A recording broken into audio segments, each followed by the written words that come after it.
Audio review of textbook in history for Class 11. Themes in World History.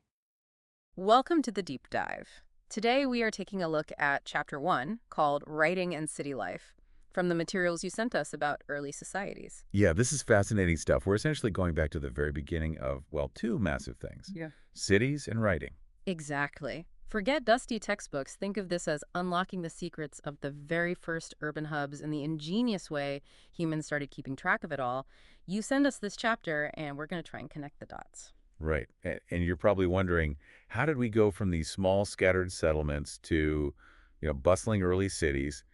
And how did writing even start? It seems so fundamental now. Uh-huh. This deep dive is really about getting that aha moment, seeing how these things were linked and just how revolutionary they were. And frankly, they still echo today. Absolutely.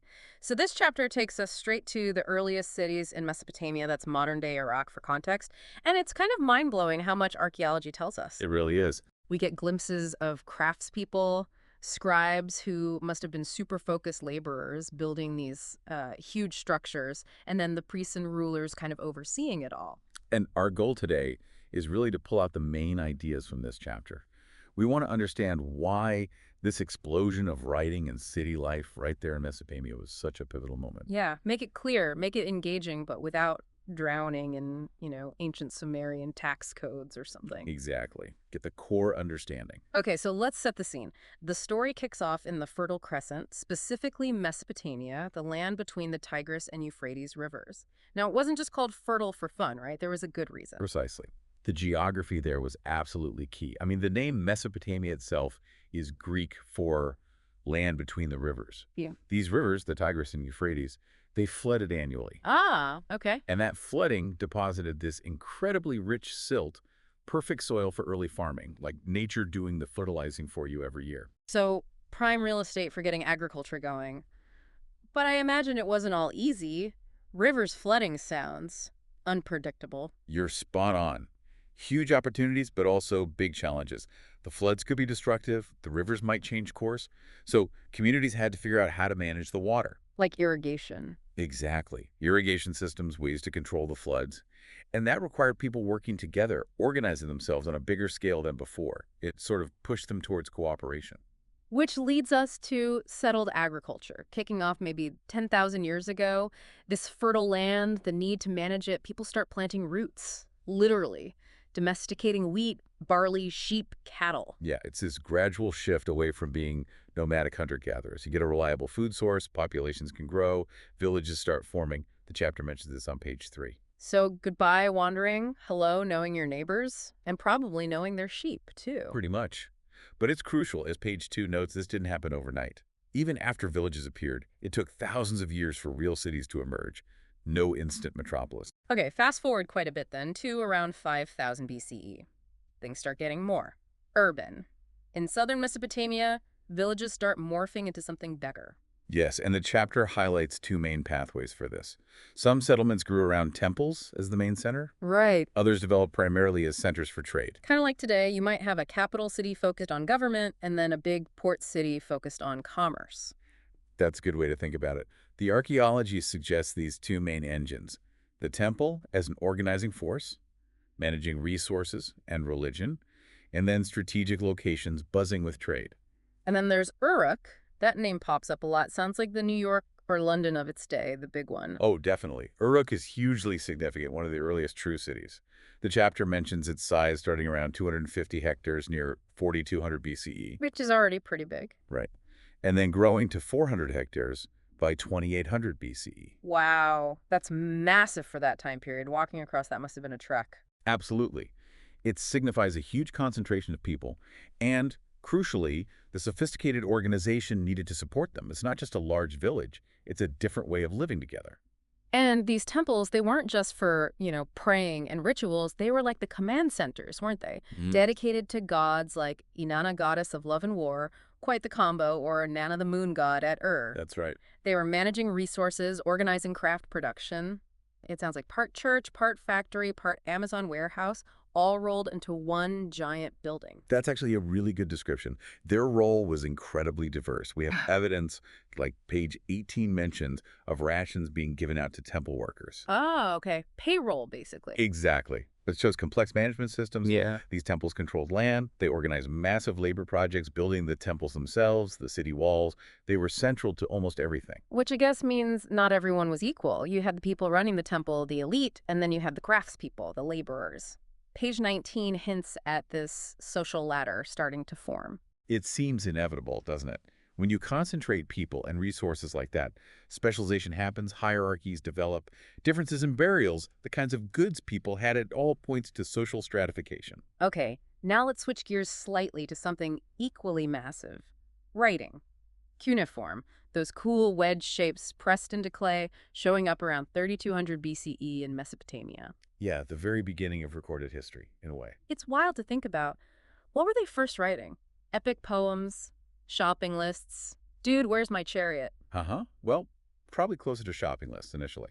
The earliest uses were very practical. Pages 13 and 14 talk about record keeping for economic stuff. Like counting sheep. Pretty much. Lists of oxen, grain, fish, tracking land ownership, recording what the king decreed.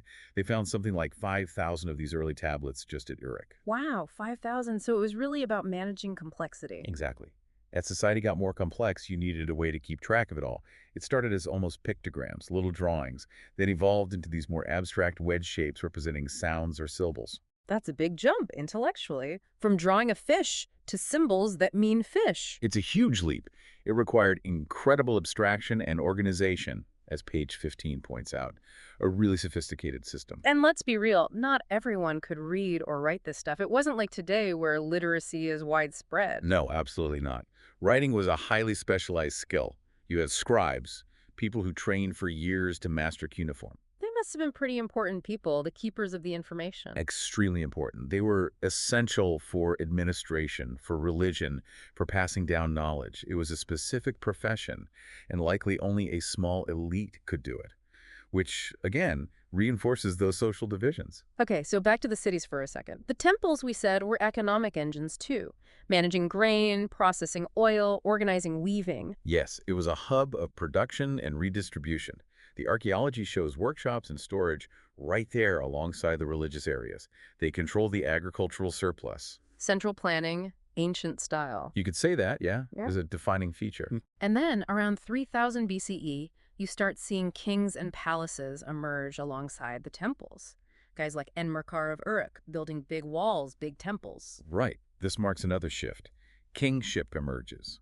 Rulers often link their power to the gods, but also to their ability to protect the city and organize these massive building projects. Nothing says I'm the boss like commissioning a giant wall or temple that everyone can see. It's a very visible display of power, demonstrating control over resources and labor. And we have to mention the Epic of Gilgamesh. Okay, it's from later, but it really paints a picture of these Mesopotamian cities, especially Uruk, as these grand, legendary places. Absolutely. While it's literature, it gives us such rich insight into how people viewed their cities, the pride, the sense of achievement, the challenges of urban life embodied in figures like Gilgamesh. So what was it actually like living there day to day? The chapter talks about mentioning narrow, winding streets. Sounds cozy, maybe chaotic. Probably a bit of both. Excavations show this organic layout, not a planned grid. It suggests cities grew more gradually, tight-knit communities probably, but maybe not great for traffic flow even back then. And houses varied, some fancy ones with courtyards, others simpler. Yes, definitely signs of wealth differences in housing. Inner courtyards for some, providing light and air. But also, well, the chapter mentions people just tossing household waste into the streets. Charming. So sanitation maybe wasn't top of the list. Probably not high on the priority list, no. Yeah. Likely led to some public health issues, you'd imagine. And cylinder seals, these sound neat. Little rolling pins with designs carved in, used like a signature. Essentially, yes. They were incredibly important, used to mark property, seal containers like proving a jar hadn't been opened, authenticate documents. Each seal was unique, often beautifully carved, a mark of identity and authority. Okay, now the chapter takes us to a different city, Mari. This one flourished a bit later, after 2000 BCE, and it was more of a trade hub. Exactly. Mari's power came from its location, right on the Euphrates. It was perfectly positioned to control trade between the agricultural south and the resource-rich north places with metals and timber. So it was like a major crossroads. What kind of stuff were they trading? All sorts, wood, copper, tin vitals for tools and weapons, but also things like wine, oils, textiles. Maury acted as a middleman and got very wealthy doing it. And the palace there? King Zimmerlim's place? Sounds immense. 2.4 hectares, 260 rooms. It's staggering. It really shows the scale of administration and the wealth concentrated there. It had distinct areas for workshops, kitchens, royal apartments, administrative offices. The plumbing was still terrible, though. Probably not up to modern standards, no. But the organization was impressive. And naturally, loads of writing found there, too, keeping track of all that trade and palace business. Oh, thousands of tablets. Administrative texts, inventories, letters between rulers. It gives us an amazing, detailed look into the politics and economy of the time. It just underscores how essential writing had become for running these complex states. So let's pull back and look at the big picture. The legacy of all this writing in cities. It's more than just cool ancient history, right? It fundamentally changed things. Absolutely fundamental. Writing revolutionized how societies could be organized. Record keeping, long-distance communication, the ability to store and build upon knowledge, and it paved the way for literature, science, everything. Pages 25 and 26 really drive this home. And the cities themselves, just concentrating so many people and activities in one place, must have spurred innovation. Definitely.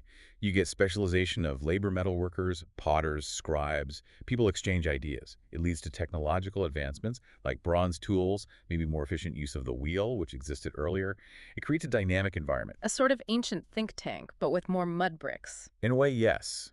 It fostered new social structures, new political systems. And even early libraries, like King Assurbanipal's library in Assyria later on, collecting knowledge on tablets. That shows how much they valued written information. It's a huge step, that conscious effort to preserve knowledge for the future.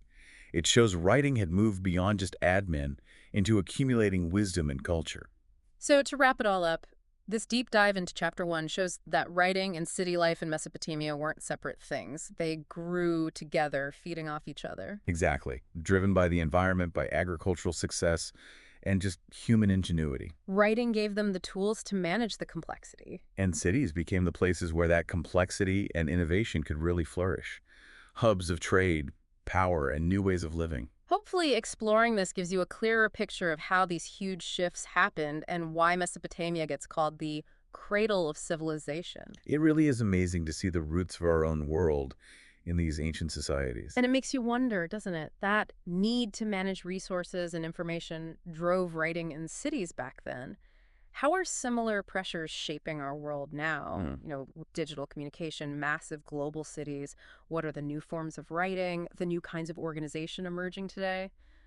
Something to think about. That's a really important question. The parallels are definitely there. And thinking about the past can give us perspective on the present. Well, thank you for joining us on this deep dive. We hope you found it insightful, maybe sparked some ideas. Yeah, hope you enjoyed it. We look forward to exploring whatever sources you send us next time. All right, let's dive straight in. We are deep diving into Chapter 2, Empires. An empire across 3 continents and nomadic empires. Sounds good. Chapter 2 it is. Now, imagine you're holding a really old photograph. That image at the beginning of the chapter, it kind of gives you that feel, doesn't it? A glimpse into what life might have been like. Yeah, it really sets the scene. And we've also got those timelines, which are super helpful. Exactly. They show what's happening across Africa, Europe, Asia, roughly 100 BCE to 1300 CE. It gives you that broad context. It frames the whole period we're looking at. So what's the plan? What are we unpacking here? Well, the goal is really to explore these early empires, focusing a lot on Rome, because that's where the material takes us. We'll look at, how they worked, the challenges, what life was like for people inside them, trying to make sense of it all without getting too bogged down in every single detail. Okay, makes sense. So where do we start? Even before Rome became the big player. Yeah, exactly. The text actually points out earlier attempts, right, in Mesopotamia. That's right. Lots of attempts at empire building there. And then you get the Iranians, 6th century BCE, establishing this huge area of control reaching the Mediterranean. Which is pretty ambitious for that time. It shows scale right from the start. Definitely. It wasn't just local stuff, and it wasn't just about land grabs either, was it? Trade was huge. Oh, yeah. The sources really emphasize that. These trade networks, land and sea, They actually boosted places like the Greek city. Right, all those colonies in the Eastern Med and the Black Sea, Yeah. you can picture the activity, the goods moving. And ideas, too, presumably, not just Oh. pots and pans. Oh, absolutely. These routes were conduits for culture, for influence, which, leads us nicely into Alexander the Great. Ah, Alexander. His empire didn't last that long politically, did it? No, it fragmented pretty quickly after his death, but the cultural impact, the Hellenistic period, that had legs. It really left a mark, a kind of cultural echo, even after the political structure was gone. A cultural echo. I like that. Okay, so fast forward a bit. Rome. This city-state in Italy starts, well, throwing its weight around. hmm And by the 1st century BCE, with Julius Caesar in the picture, it shifts republic to empire. And the text highlights its political setup, its social structure, the foundations that made it, well, Rome. And that transition is fascinating. How does a state, consolidate that kind of power? Rome's a key case study there. Its institutions were incredibly influential. And they kept going, didn't they? Expansion into Britain, Germany. Yeah, pushing the frontiers out. And with that expansion comes the spread of languages. Latin and Greek becoming dominant. The languages of administration, of culture, and then there's the whole religious shift, too. Right, Christianity starts spreading and eventually becomes the official religion. That's a massive change for the empire's identity. Huge. You've got this vast territory, incredibly diverse peoples, and then these common linguistic and eventually religious layers being added. It's complex. So complex, it seems, that they eventually had to split it, right? 4th century CE. Yep, into the eastern and western halves. Yeah. Governing that whole thing as one entity just became too difficult. Like trying to manage a sprawling multinational corporation from one tiny office. Huh. Good analogy. And things didn't get easier, especially for the West. No, the text points to increasing pressures, invasions, internal fighting.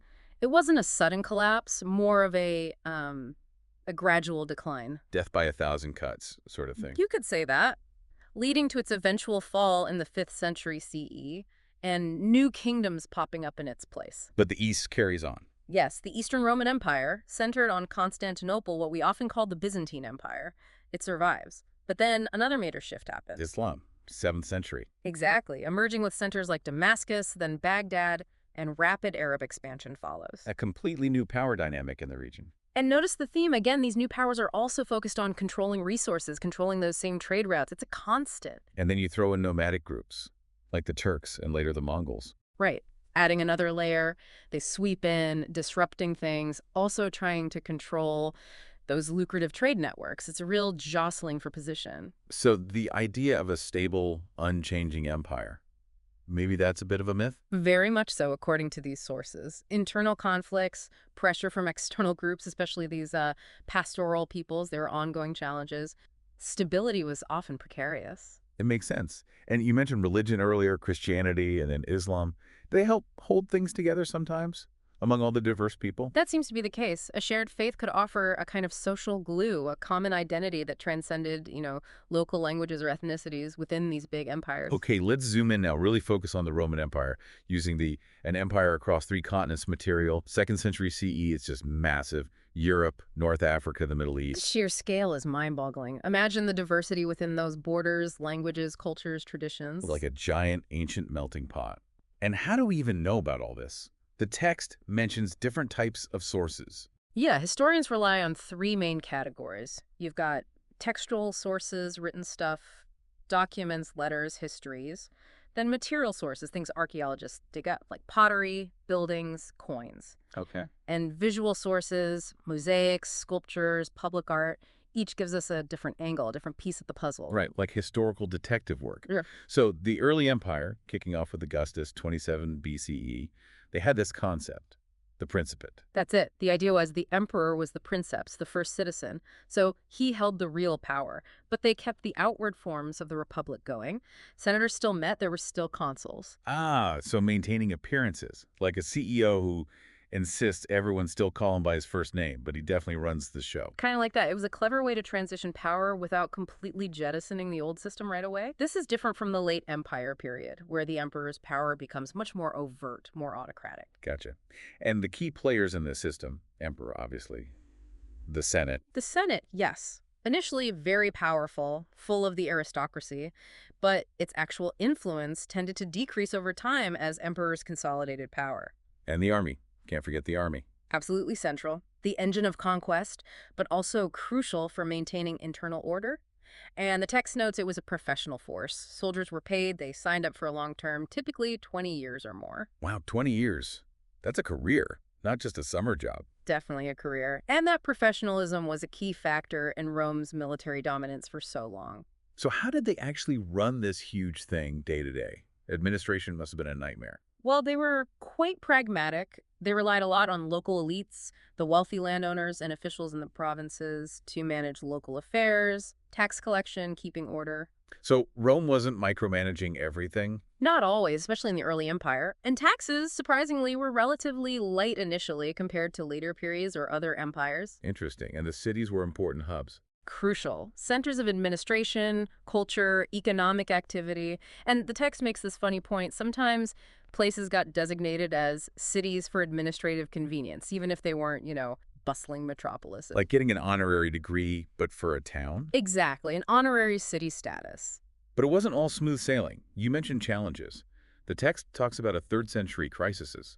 Sounds pretty bad. Oh, it was a really rough patch. Kicking off around the 230 CE, you had rapid turnover of emperors, civil wars became frequent, plus increased pressure from groups invading across the frontiers. Yikes. And economic problems, too. Inflation, disruption of trade. It was a period of intense instability, really shook the empire to its core. And this is when powerful military figures started gaining more prominence. Yes, the situation often demanded strong military leadership, so you see generals rising to become emperor, relying heavily on their legions. The army's political influence grew even more significant then. Okay, shifting gears a bit, what about the people, the social structure? It wasn't just emperors and soldiers. No, not at all.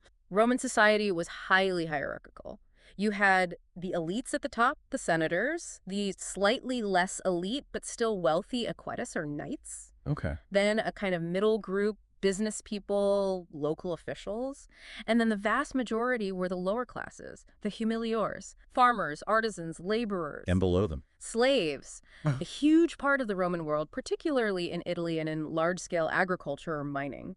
It was deeply embedded in the economy and society. A stark reminder of the inequality. What about other aspects like women's roles, literacy? Well, women had some legal rights regarding property, more than in some other ancient societies, but they were certainly subordinate to men legally and socially. Literacy varied a lot, Higher in cities, I guess. probably. Higher among the elites, certainly. But the text mentions this fun detailed graffiti found in Pompeii, everyday scribbles, announcements, even maybe jokes. Ancient memes. Maybe.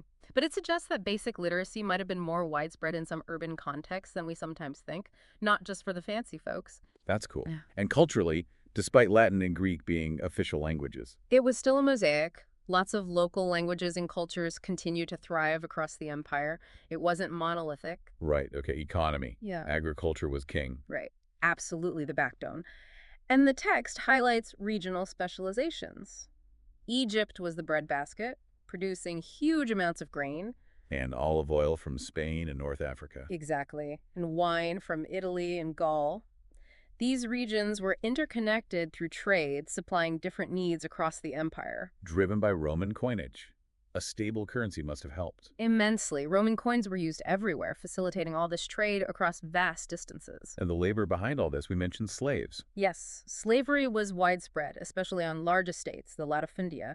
Conditions varied. Some urban slaves might have had better lives than those in the mines, for example, but it was fundamentally about exploitation. Were there free laborers too? Yes, plenty of free peasants, tenant farmers, artisans. The text mentions Pliny the Elder apparently criticizing the use of slave gangs, thinking they were inefficient or perhaps morally problematic. There were even some regulations around labor contracts. Ancient HR department. Well, maybe not. Not quite, but it shows some awareness of labor issues, even if practice often fell short. And tenant farming, where farmers worked land owned by others and paid rent, became increasingly common, especially in later periods. So just to recap that social ladder. Senators at the top, super rich. Then the equites. Then the respectable folks. Then the humiliores, the lower classes, and slaves at the bottom. That's a good summary of the early empire's hierarchy, and the wealth gap was enormous. All right. The text mentions the incomes of the Roman aristocracy in the early 5th century, described in terms of vast landholdings, property, and literal pounds of gold per year. Wow. The original 1% indeed. You could definitely say that. The concentration of wealth was extreme. Okay, so this brings us towards the end, to late antiquity, 4th to 7th centuries. Right. This is when we see the final permanent split between the Eastern and Western empires. And Christianity really solidifies this position. Constantine's conversion. Exactly. Constantine shifts imperial favor towards Christianity, and by the end of the 4th century, it's effectively the state religion. This profoundly reshapes culture and society. But the West is still struggling. Germanic groups. Yes, increasing pressure and settlement by various Germanic peoples within the Western Empire's borders. And in the East, they faced the powerful Sasanian Empire in Persia, constant rivals. And then the final big blow, especially for the East. The Arab conquests in the 7th century, a massive turning point. The Byzantine Empire lost Syria, Egypt, North Africa, huge, wealthy provinces. It really redrew the map. Wow, quite a journey. So, wrapping up, these empires, Rome especially, vast, diverse, complex structures. Absolutely. Built on conquest, administration, trade, but constantly dealing with internal strains and external pressures. And the western part eventually couldn't sustain it. Correct. While the East adapted and continued in a different form, but understanding this whole arc, the rise, the functioning, the transformation, it gives us so much context for everything that came after in Europe, North Africa, the Middle East. Their legacies are still with us in so many ways, aren't they? Law, language, architecture. Countless ways. Their successes and failures shaped the world we inherited. So maybe a final thought for everyone listening.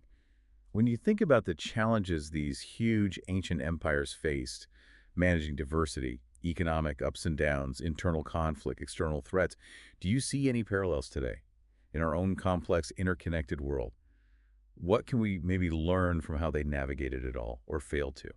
That's a great question to ponder. History might not repeat exactly, but the themes certainly resonate, don't they? Definitely something to think about. Welcome to the Deep Dive.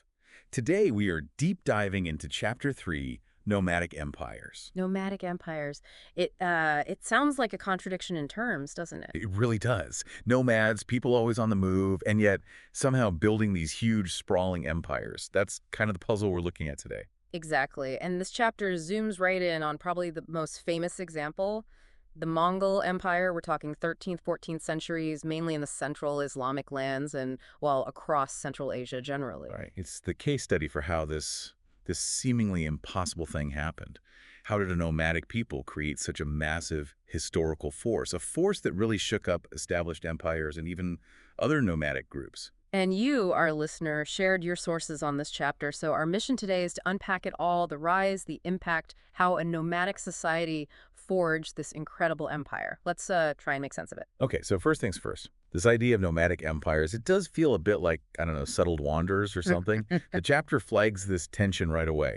How do you keep moving, which is central to being a nomad, but also, establish and control a large political territory? It doesn't quite add up at first glance. Yeah, it's not like they just wandered aimlessly. The chapter defines a nomad here as someone in these family-based groups, maybe with sort of basic political structures, but crucially, they were linked to specific territories. Right. And they had a stable economy, mostly herding, and importantly, they actually had some kind of governance over a pretty significant area. It's not just random wandering, it's more like seasonal movement within known ranges. Okay, that makes more sense. Yeah. There's a structure there, even if it looks different from a settled kingdom. Definitely. A structure tied to their herds, their environment, and allowing for collective action. But one of the big challenges in studying them, as the chapter points out, is that most of our information comes from settled people. Ah, the outsiders looking in. Exactly. Often from chroniclers in cities who, let's be honest, might have had a bit of a bias against the folks living differently out on the steppes. It's like asking a house cat to describe the life of a migratory bird. You might get some interesting interpretations. Huh. I like that. Aye. Yeah, the chapter mentions these accounts can be pretty skewed. Thankfully, it also talks about newer stuff like archaeology and travelogues from people who actually went there. Which gives us a more balanced picture, hopefully. Although even those travel stories, they might have their own exaggerations or misunderstandings. People love a good story, right? Yeah. Always take sources with a grain of salt. True. Consider the source. The chapter even dives into the word barbarian. Oh, yeah, that's interesting. It started with the Greeks, didn't it? Just meaning someone who didn't speak Greek, like blah, blah, blah, to their ears. Pretty neutral initially, but then it morphed into this really negative term for people seen as, well, crude or savage, and nomadic groups often got slapped with that label. Yeah, it went from doesn't sound like us to is inherently uncivilized. Bit of a leap. Talk about judging a book by its cover. Okay, so let's focus on the people who built this specific nomadic empire. The Mongols. Before they were the Mongols, who were they? Well, the chapter describes them as this diverse mix of peoples. They shared linguistic links related to Tatars, Khitan, Manchus, those groups, and fundamentally a shared pastoralist lifestyle. Oh, lots of animals. Oh, yeah. Herds were everything. Horses, obviously crucial for mobility and warfare, but also sheep, cattle, goats, camels. Their wealth was basically on the hoof. They did a bit of hunting and gathering too, but the animals were central. And the land itself, the steppes of Central Asia. The chapter paints this picture of just vast, wide open spaces, rolling plains, the Altai Mountains looming. It sounds immense. It is. And a tough environment. Really harsh winters, short, dry summers. That climate basically dictates the nomadic cycle, Yeah. constantly moving to find enough pasture for the herds. You couldn't just stay put. Makes sense. Survival depended on movement. What about their society? How were they organized before, world conquest? The basic unit was the family. Then you had larger groupings, lineages, usually traced through the father's side, patrilineal. They had traditions of forming alliances, confederations. Fragile ones. Often, yeah. The chapter notes they could be pretty unstable, depended heavily on strong leaders, shared interests. Things could fall apart quickly. Tribal chiefs were really important figures in that pre-unification period. So very personal politics. Loyalty mattered hugely. And this whole setup, managing herds, mobile lifestyle, flexible alliances, was just fundamentally different from settled farming societies, wasn't it? Completely different worlds in terms of resource management, social hierarchy, political structures, and their interactions with settled neighbors were complicated. Sometimes peaceful trade swapping animal products for grain or metalwork. Other So it's not time, over land resources. exactly. Competition could definitely flare up. And it wasn't uniform either. The chapter mentions some groups, maybe closer to the Siberian forests, even did some settled farming. Shows the diversity even within nomadic life. Right. Not just one way to be a nomad, but for most, mobility and animal wealth were key. Okay, so we have this picture of life on the steppes. How do we get from that to a wind-changing empire? I guess that brings us to one particular individual. Indeed. Enter Temujin, later famously known as Genghis Khan. And his early life sounds like something out of a legend. Born around 1162 near the Onan River. The chapter mentions some serious rough patches early on. His father murdered, the family kind of cast out. He was even enslaved for a time. Yeah, a brutal start. Definitely didn't have it easy. You wouldn't necessarily look at this kid struggling on the steppe and think, future ruler of the known world. Not exactly. But maybe those hardships forged something in him. How did he start climbing the ladder? Well, the chapter talks about how he was incredibly skilled at building alliances, navigating the really complex tribal politics of the time. He linked up with key figures, Bograde, Jamuka, though that relationship soured later, and Togril, or Ankhan. Sounds like a high-stakes game of alliances and rivalries. Absolutely. You needed serious political and military skill just to survive, let alone thrive. Temujin clearly had both. He started building a following based on loyalty and his prowess in battle. So he gathered supporters, won battles. How did he go from being one chief among many to the leader? It was a process. The chapter outlines these key stages where he managed, through military victories and clever diplomacy, to unite more and more of the Mongol and Turkic tribes who had often been fighting each other. Bringing rivals together, that's tough. Very. But he did it. And the culmination was in 1206 at this great assembly, a Kriltai, where he was proclaimed Genghis Khan, the universal ruler. Wow. Universal ruler, that's quite a title. Did things change then? Oh, fundamentally, Genghis Khan didn't just take a new title. He restructured Mongol society itself. He broke down the old, potentially rivalrous tribal groupings. Wow. He reorganized everyone into new military units, the famous decimal system units of 10, 100, 1,000, 10,000, the Tumans. And critically, loyalty was now directed primarily to him, not just to your old tribe or chief. So he created a unified military machine. Exactly. And the chapter emphasizes his focus on discipline, strict rules, and promoting people based on merit, on skill and loyalty, rather than just noble birth. That was pretty radical for the time. Meritocracy on the steps. Okay, so he's unified the Mongols, reorganized the army. Hmm. What next? Expansion. That was the next logical step. The chapter mentions that early campaigns, moving against powerful neighbors like the Jin dynasty and the Shishia kingdom in northern China, and also pushing west towards the Korakita Empire. What were the goals there? Just conquest? Or were there other reasons? A mix of things, probably. Securing resources, wealth, trade routes, skilled artisans was definitely part of it.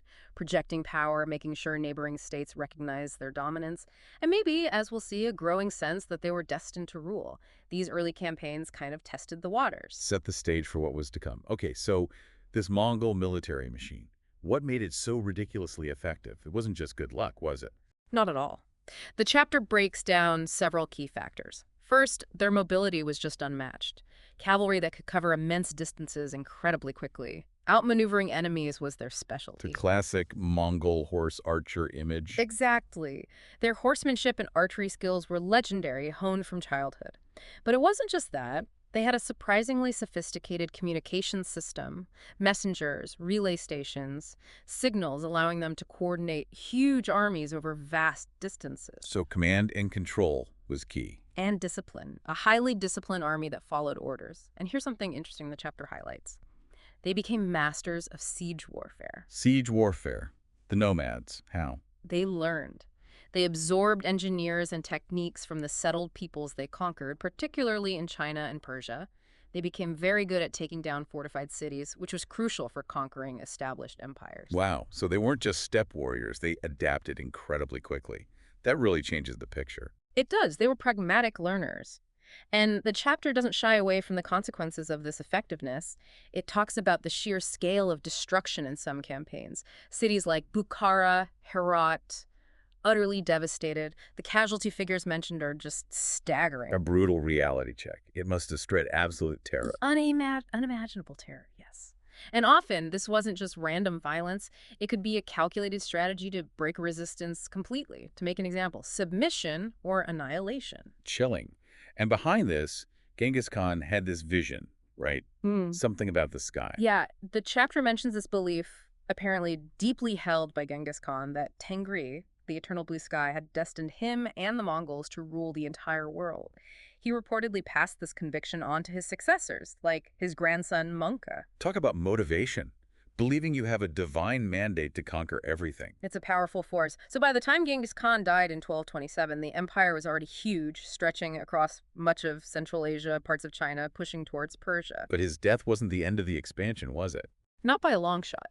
It almost seemed to accelerate under his successors, particularly his son Ogedei, who became the next great Khan. Right, the expansion kept rolling. Where do they go next? The chapter highlights those major campaigns westward in the 1230s and early 1240s, pushing deep into Russia, smashing principalities there, and then into Europe itself, Poland, Hungary, even reaching the Adriatic coast and threatening Austria. Into Europe? I mean, people must have been absolutely terrified, this force coming out of the east like nothing they'd ever seen. Precisely. It caused widespread panic and devastation. Chronicles from the time are full of fear and confusion about who these invaders were. And they were also pushing south and west in the Middle East, weren't they? Yes. A hugely significant campaign was the one led by Hulagu, another grandson of Genghis Khan, against the Abbasid Caliphate. This culminated in the sack of Baghdad in 1258. The end of the Abbasid Caliphate. That's a massive turning point in Islamic history. Absolutely monumental. And they continued into Syria, though their advance was eventually checked by the Mamluks of Egypt. But the political map of the Middle East was redrawn. So this empire just kept growing and growing. Did it stay as one single entity? Well, it became almost too big to manage centrally. After the initial generations, the chapter explains, it effectively split into several large successor states, or khanates, each ruled by different branches of Genghis. The chapter also mentions Genghis Khan creating a special military contingent of bodyguards, the Keshig, or Noguri, who were personally loyal and served him directly. Another layer of centralized power. Like an elite guard. Pretty much. And then there was the concept of the ulus. These were the large territories, sort of appanages, that Genghis Khan assigned to his sons to administer. Like dividing up the family business. Kind of. Initially, they were administrative zones within the larger empire, but over time, especially after the central authority weakened, these ulus became the basis for those independent khanates we just talked about. It perhaps sowed the seeds of the later fragmentation. Interesting. So a practical solution that eventually led to division. Now, what about law and order across this vast, diverse space? You mentioned the Yasa. Ah, yes, the Yasa. This legendary written code of law attributed to Genghis Khan. It's a bit mysterious. We don't have the full original text, but the chapter explains its importance. It wasn't just Mongol customary law. It was intended as a set of rules for the whole empire. What kind of rules? It covered a lot. Military discipline was key, of course, but also rules about governance, administration, trade, social behavior, religious tolerance to some extent. The goal seemed to be establishing order, discipline, and a predictable framework across conquered lands. So not necessarily forcing everyone to become Mongol, but creating a common rule book for how the empire functions. Exactly. It was more about pragmatic imperial administration than cultural conversion, especially early on. It aimed to regulate interactions and maintain stability. And they had ways to enforce this and keep things moving. I remember reading about a kind of passport system. Yes, the posa. It was a tablet, often metal, carried by officials, messengers, merchants, basically granting them authority and safe passage throughout the empire. It was crucial for the yam, The yam. the Mongol Pony Express, basically, a sophisticated postal relay system with stations stocked with horses and supplies. The posa gave you access to this, allowing incredibly fast communication across enormous distances, vital for holding the empire together and facilitating trade. The Pax Mongolica, the Mongol peace, depended on things like the Yasa and the yam then. Absolutely. After the initial, often brutal conquests, this period saw relative stability within the empire's borders. Largely thanks to these systems, communication and trade could flourish. Okay, so let's talk more about that impact and legacy. How did they actually govern these conquered lands day to day? Did they bring in all Mongol administrators? Not usually, no. They were very pragmatic. The chapter highlights how they readily employed skilled administrators and officials from the conquered populations, Persians, Chinese, heirs, many others. They used local expertise to run the bureaucracy. Makes sense. You can't conquer half the world and expect to run it all with just your own guys. You need local knowledge. Precisely, and this ties into the trade aspect. While the conquests initially disrupted trade routes, the subsequent Pax Mongolica under this unified, relatively secure administration led to an unprecedented boom in long-distance trade. Connecting East and West. Like never before. Suddenly, it was safer and easier to travel across Eurasia. Goods, technologies, ideas, even religions spread along these routes. The chapter mentions Marco Polo, of course, as the most famous example of this increased connectivity, but he was just one of many. You could almost, order spices from the East or silks. Well, maybe not order online, but the routes were open. Yeah, pretty much. The flow of goods and ideas was immense. And this interaction also led to changes within the Mongol-ruled areas themselves. The chapter points to Ghazan Khan's reign in the Ilkhanate, that's late 13th, early 14th century Persia. What did he do? He made a real effort to integrate the Mongol rulers with the settled Persian society. He converted to Islam, encouraged agriculture, and famously gave this speech, mentioned in the chapter, stressing how the state needed both prosperous peasants and disciplined nomads. Justice for all was key to stability. That's a fascinating shift, isn't it? From purely conquerors to rulers concerned with the long-term health of the whole society, including the conquered population. It shows an evolution in their understanding of governance. They realized they couldn't just live off the land indefinitely. They needed the agricultural base to thrive. And going back to the Yasa, that legal code, it wasn't just some dusty rule book, right? It had real teeth. Oh, definitely. The chapter tells that story about Abdullah Khan in Bukhara. Even though he was a descendant of Genghis Khan himself, he apparently broke some rule of the Yasa and was publicly punished. Wow. So the law applied even to the ruling family. That was the principle, at least sometimes. It reinforced this idea of order, obedience, and a common standard across the empire, which was essential for holding such a diverse entity together. Okay, so as we wrap up our deep dive into Chapter 3, Nomadic Empires, what are the big takeaways? Well, I think first is just the sheer capacity of nomadic societies against expectations to build these vast, sophisticated empires. It really challenges simplistic views of nomads. Definitely. And the pivotal role of Genghis Khan, his vision, his organizational genius in uniting the Mongols and launching this whole process is undeniable. Absolutely. Then there's a military effectiveness, that combination of mobility, discipline, and adaptability, including adopting things like siege warfare. And the organization, the Tumans, the Yasa, the Yam system, that allowed them to actually control and administer this massive territory, at least for a time. Right. And finally, the legacy.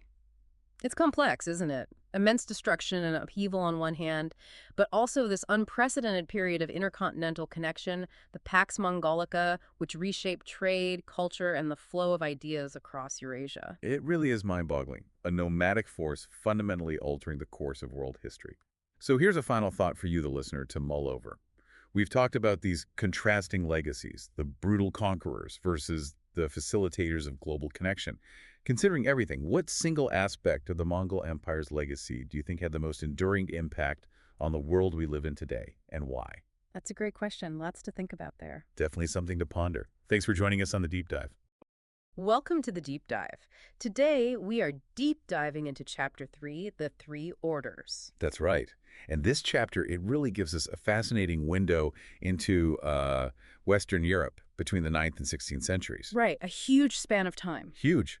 We're talking about the period after the Roman Empire sort of faded in the West. Mm-hmm. And various Germanic groups came onto the scene, really reshaping things. So for this deep dive, we'll be unpacking the main social categories, you could say. Exactly. The Christian priests, the landowning nobles, and the peasants. Their relationships, how they interacted, that's really what shaped European history for, well, for centuries. And we've got some good sources to work with here, descriptions of feudal society. What it was actually like, the roles people played, the whole manorial system, how that worked day to day. The church, too, obviously a huge player. Absolutely. And even things like, changes in farming techniques, even the climate and how that impacted everyday life. We've also got this timeline, roughly 1300 to 1700, which is useful. Yeah, it helps put things in context. Right. Reminds us that while Europe was doing its thing, other important stuff was happening elsewhere in the world. Gives that broader picture. Okay, so our mission today. It's really to get a handle on the basic structure of society back then, medieval Western Europe, and the forces that started to change it. We want to give you a clear picture, but, without getting totally bogged down in every single detail. Exactly. Make it understandable. Right. So feudalism, that's a word you hear all the time for this period. Let's start there. What exactly was it? Good question. It's the term historians use basically to describe how economic, legal, political, social relationships all mesh together in medieval Europe. Okay.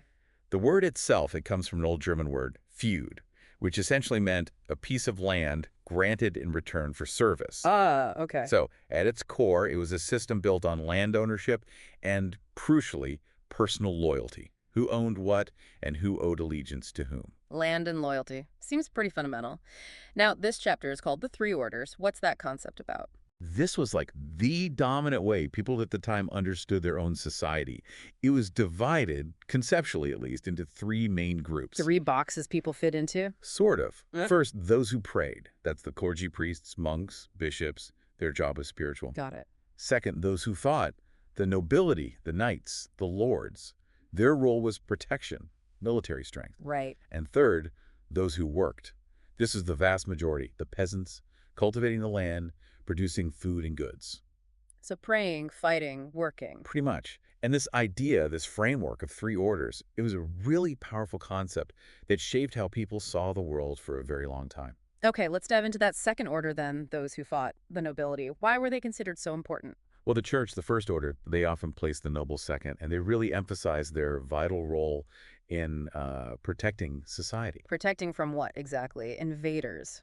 Chaos. Both, really. Maintaining order, defending against threats. In this view, their military function was essential for everyone else's safety. So how did that protection actually work? It wasn't just random guys with swords, was it? No, it was structured around something called vassalage. This was a key personal bond, and its roots actually go back to old Germanic customs. Vassalage, okay. Essentially, the king, right at the top, was linked to his most powerful nobles through this practice.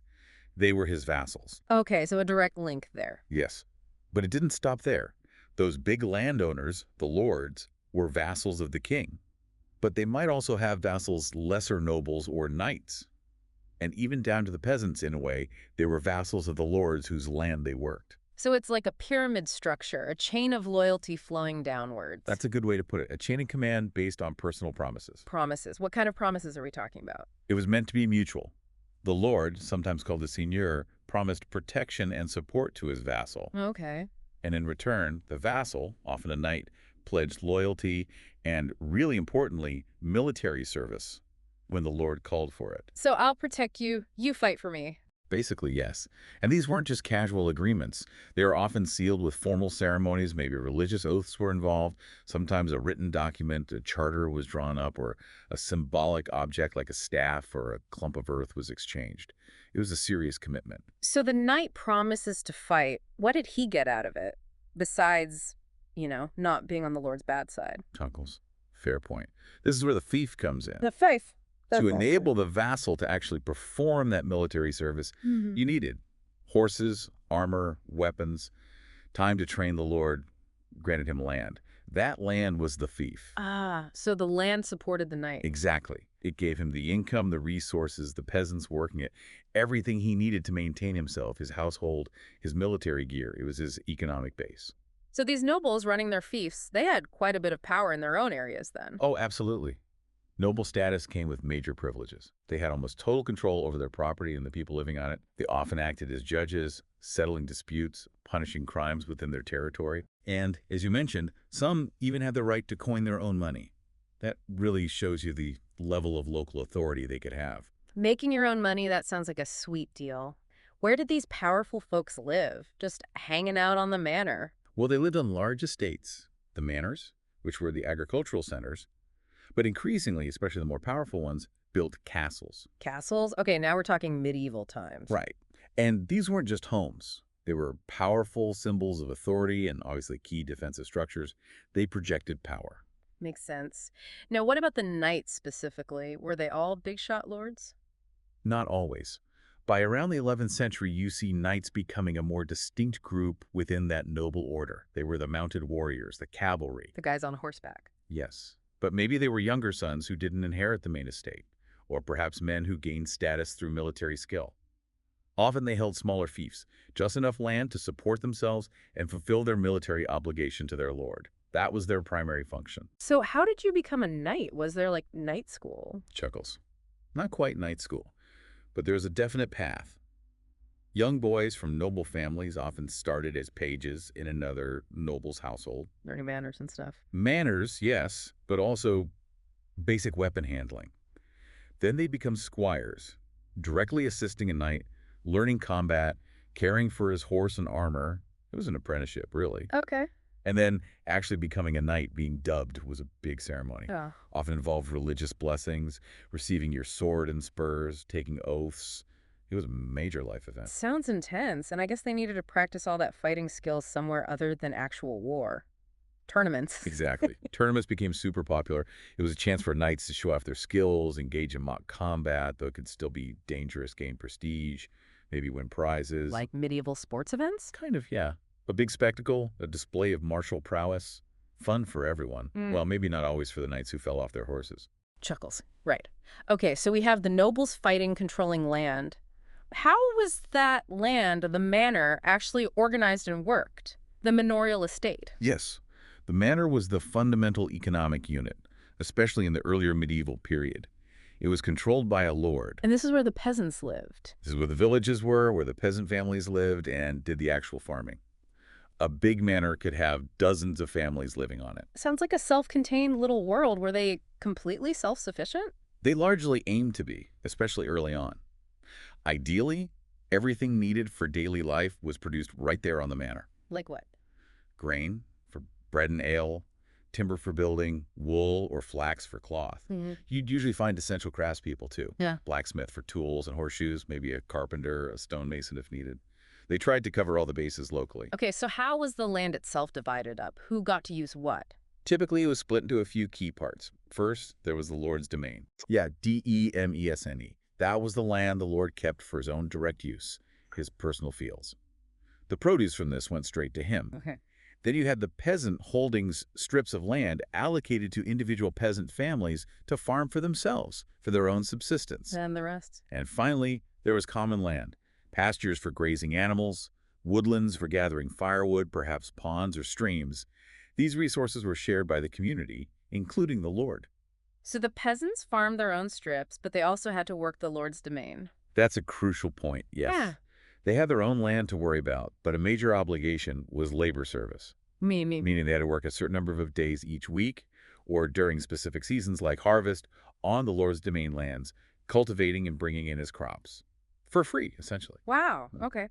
Any other obligations? Oh, yes.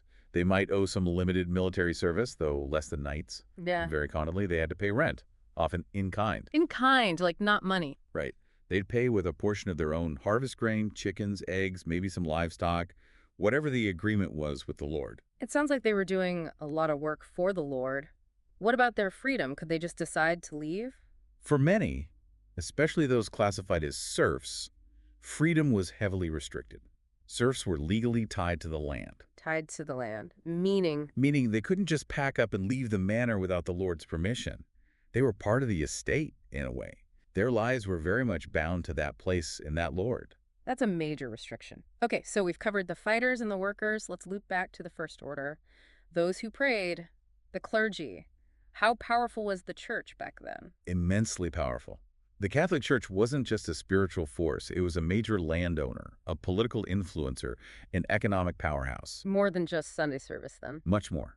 Bishops and the abbots who ran the big monasteries were often significant figures in regional politics, acting almost like lords themselves in some cases. And they owned land. Vast amounts of land all across Europe, often given as gifts by rulers or nobles seeking, favor with God or perhaps a place in heaven. Good incentive. And the church could levy its own tax, the tithe. The tithe, right. 1/10. Typically, yes, 1/10 of a peasant's produce for the year.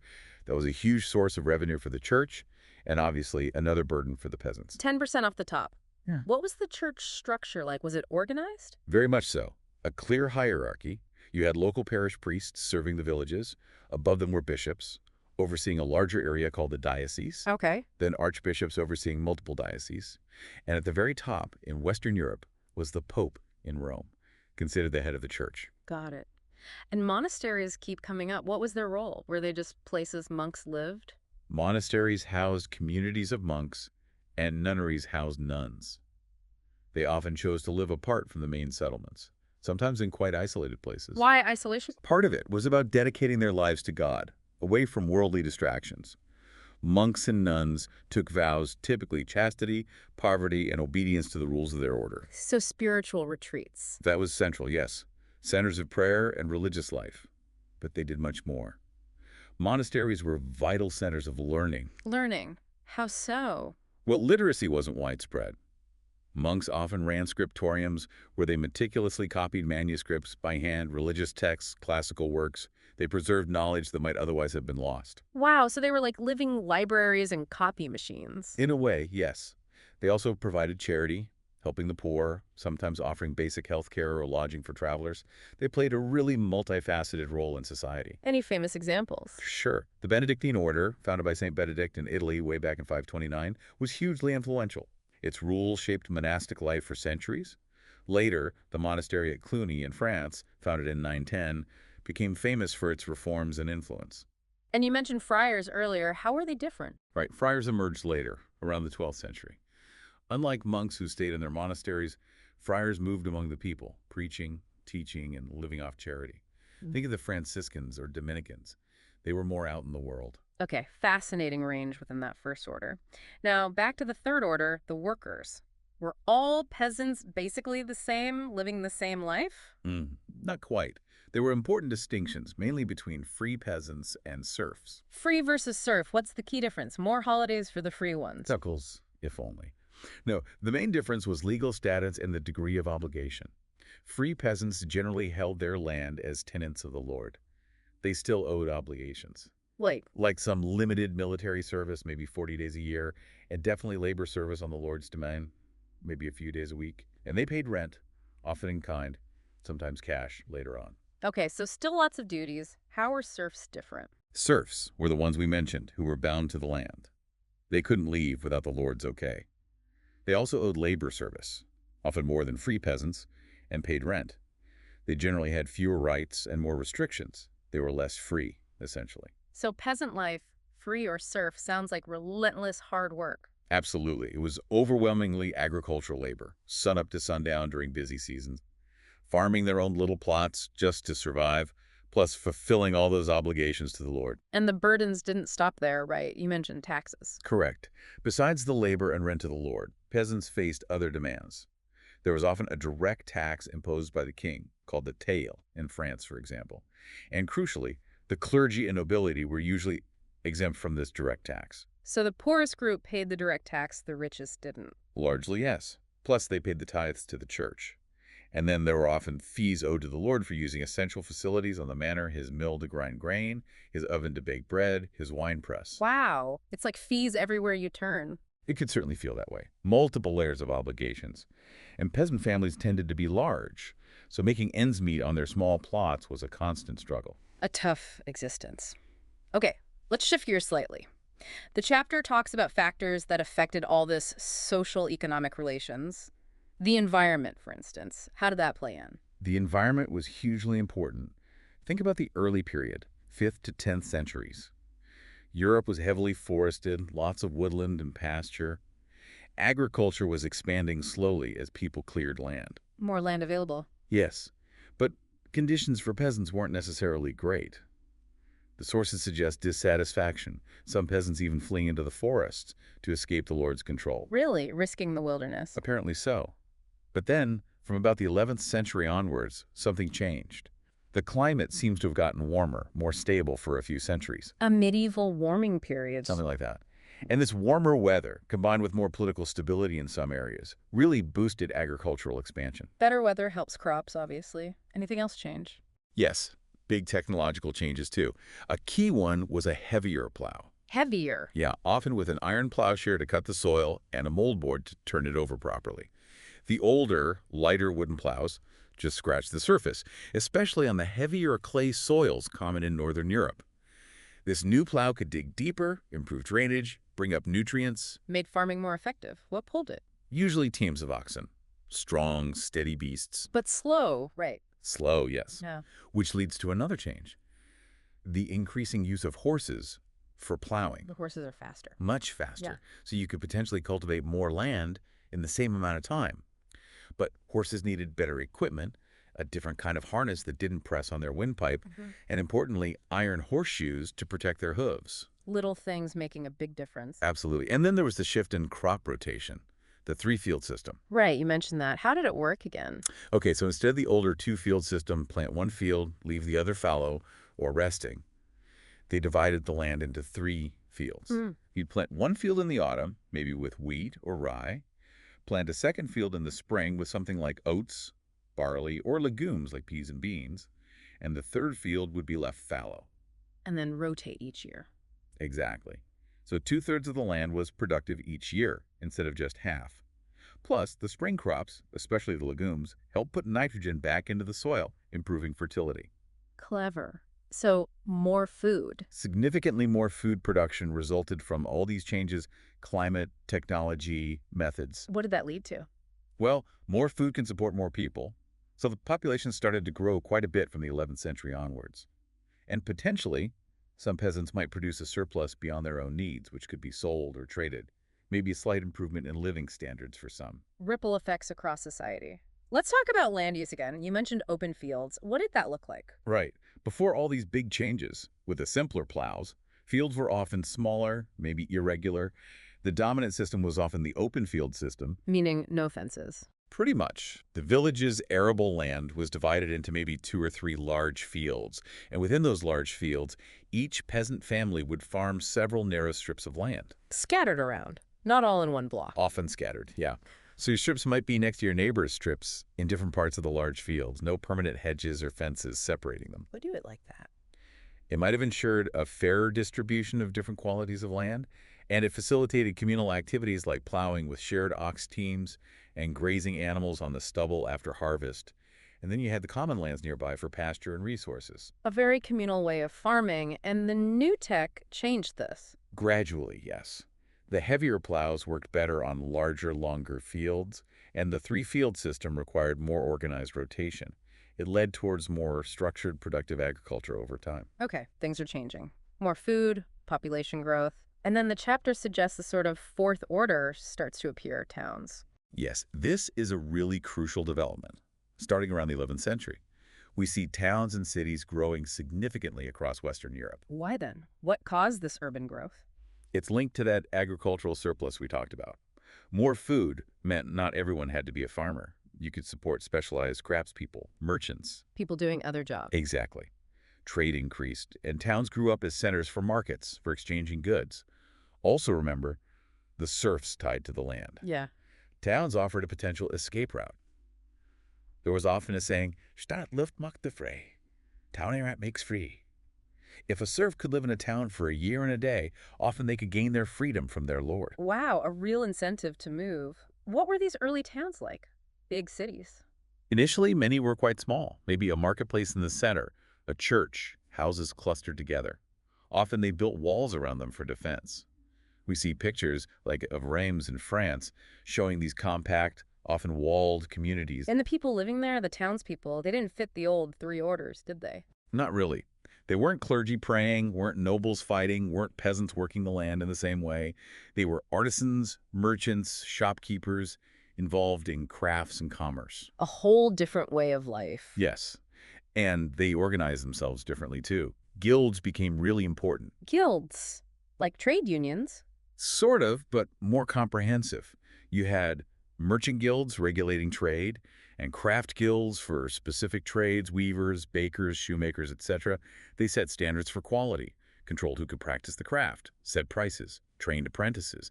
They were powerful economic and social organizations within the town. So new groups gaining influence and maybe wealth. Definitely. Successful merchants and bankers, especially in larger trading cities, could become very wealthy and influential, sometimes rivaling the old landed nobility in economic power. Towns offered new opportunities, a different social dynamic, challenging that rigid three-order structure. And some towns grew around cathedrals. Yes, cathedral towns. The construction of huge, magnificent cathedrals took decades, sometimes centuries, and required massive investment and labor. These became centers of pilgrimage, drawing visitors and trade, making the towns around them important hubs. Society getting more complex. But then things took a turn for the worse in the 14th century, a major crisis. A devastating turn, yes. The early 14th century saw Europe hit by a convergence of crises that profoundly shook the social and economic order. What happened? Three main things, really, hitting close together. First, that long period of economic expansion and population growth started to stall. Maybe they reached the limits of the available technology and land. Overpopulation in some areas, strained resources. And the engine was slowing down. Kind of. Yeah. Then came the Great Famine, roughly 1350 to 1317, though some areas suffered longer.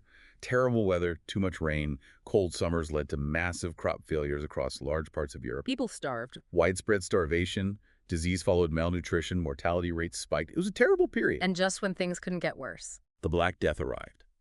Around 1347, this catastrophic plague swept across the continent, likely carried by fleas on rats traveling along trade routes. The plague. How bad was it? Unimaginably bad.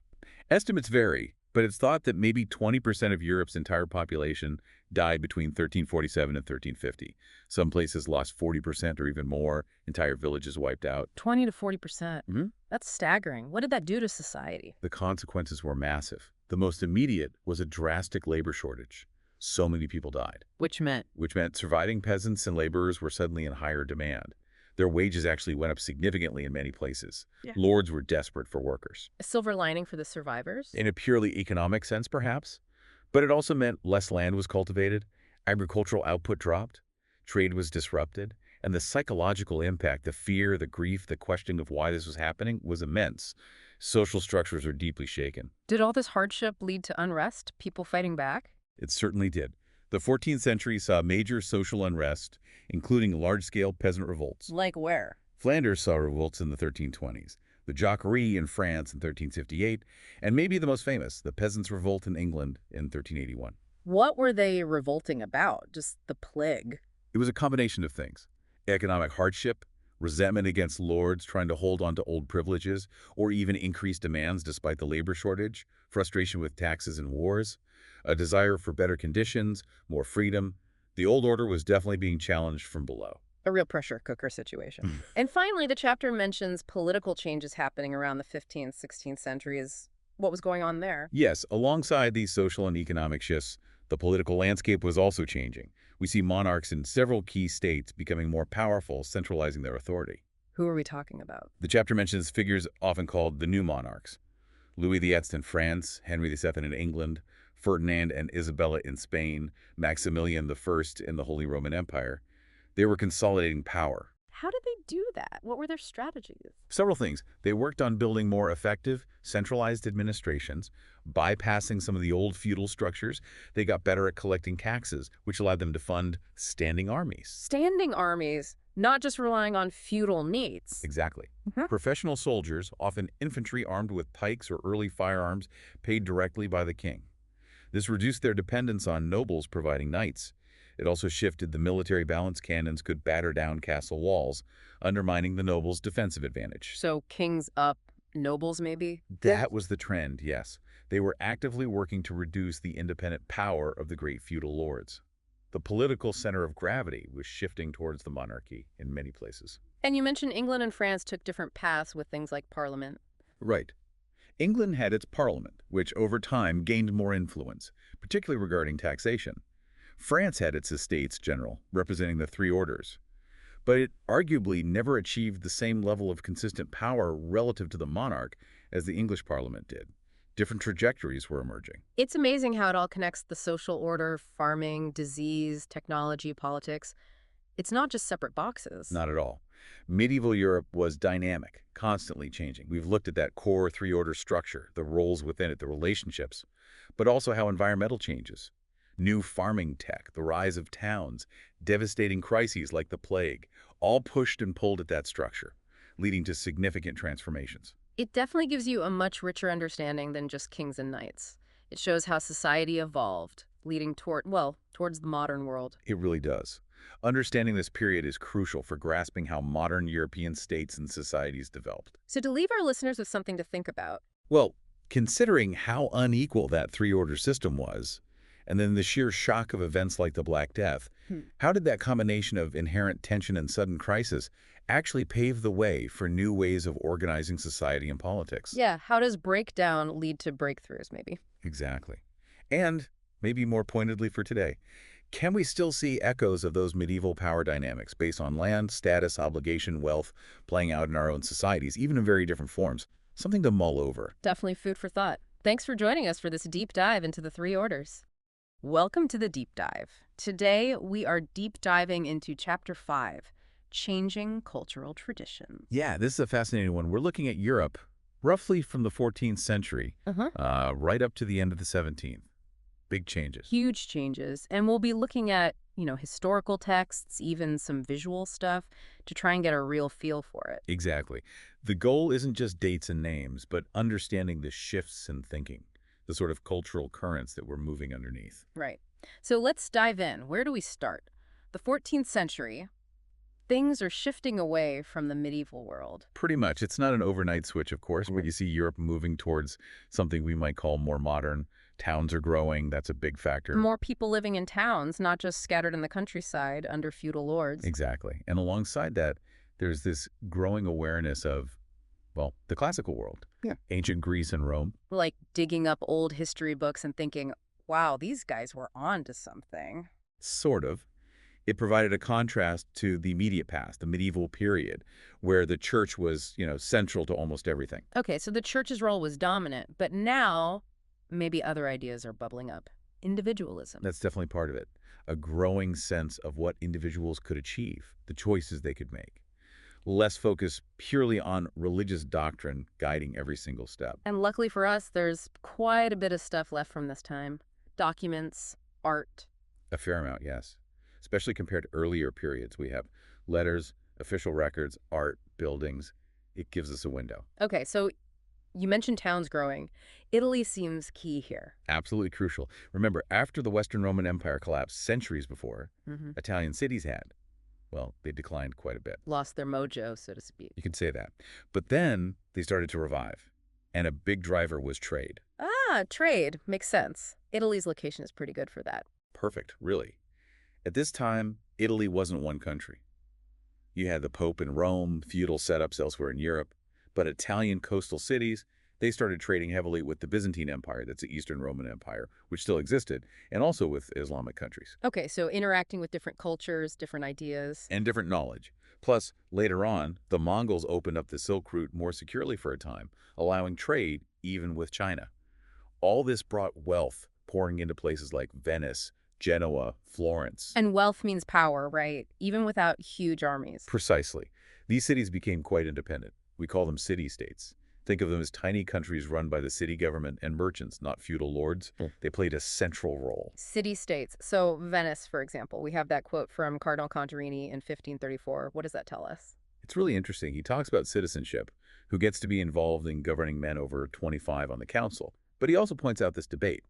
Should leaders be from old noble families, or should they be chosen for their virtue and ability? Ah, so they were already questioning the old ways, birth versus merit. Exactly. That tension is right there. It shows a shift in thinking about how society should work. Okay, so bustling cities, new wealth, new questions. What about education? Universities. They become increasingly important. In Italy, Padua and Bologna were big centers, especially for law. Law. Why law specifically? Well, think about it. More trade, more complex business deals, more contracts.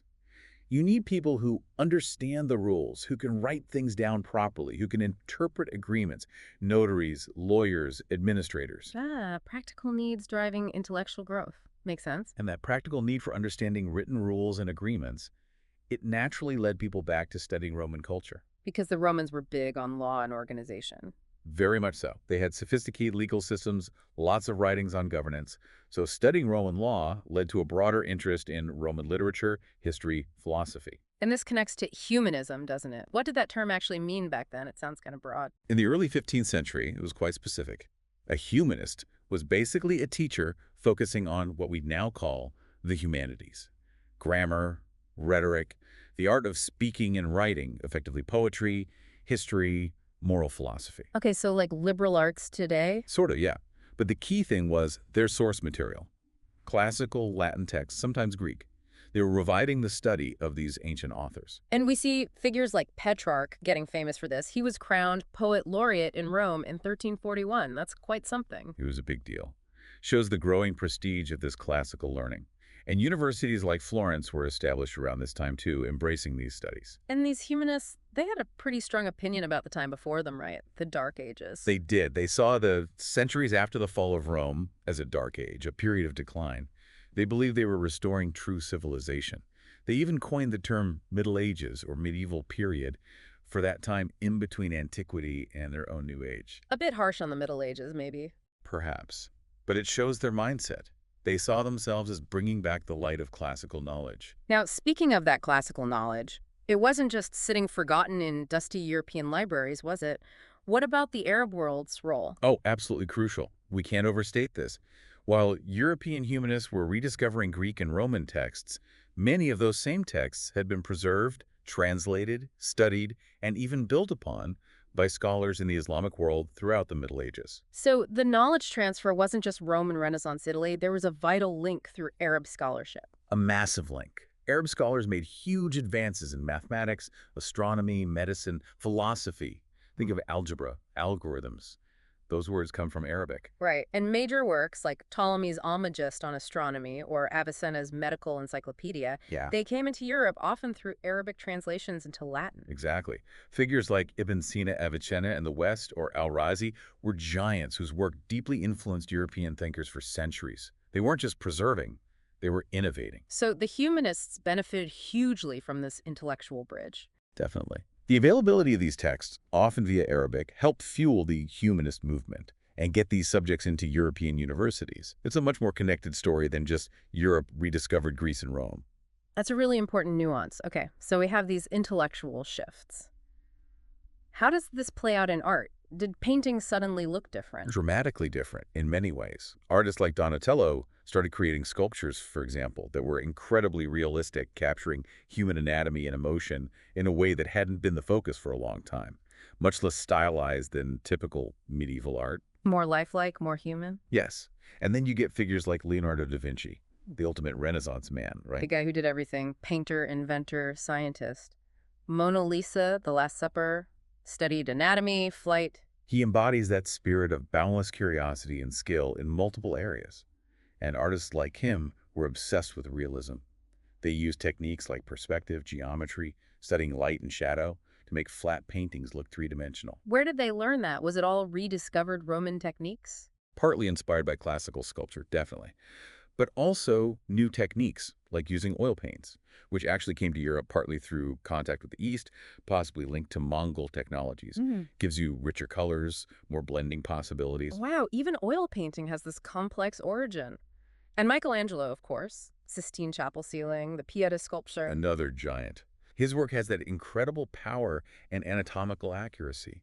It really shows this renewed focus on human potential and the beauty of the human form, alongside religious themes. So art becomes much more focused on representing the world and humans realistically. What about buildings? Did architecture change too? It did.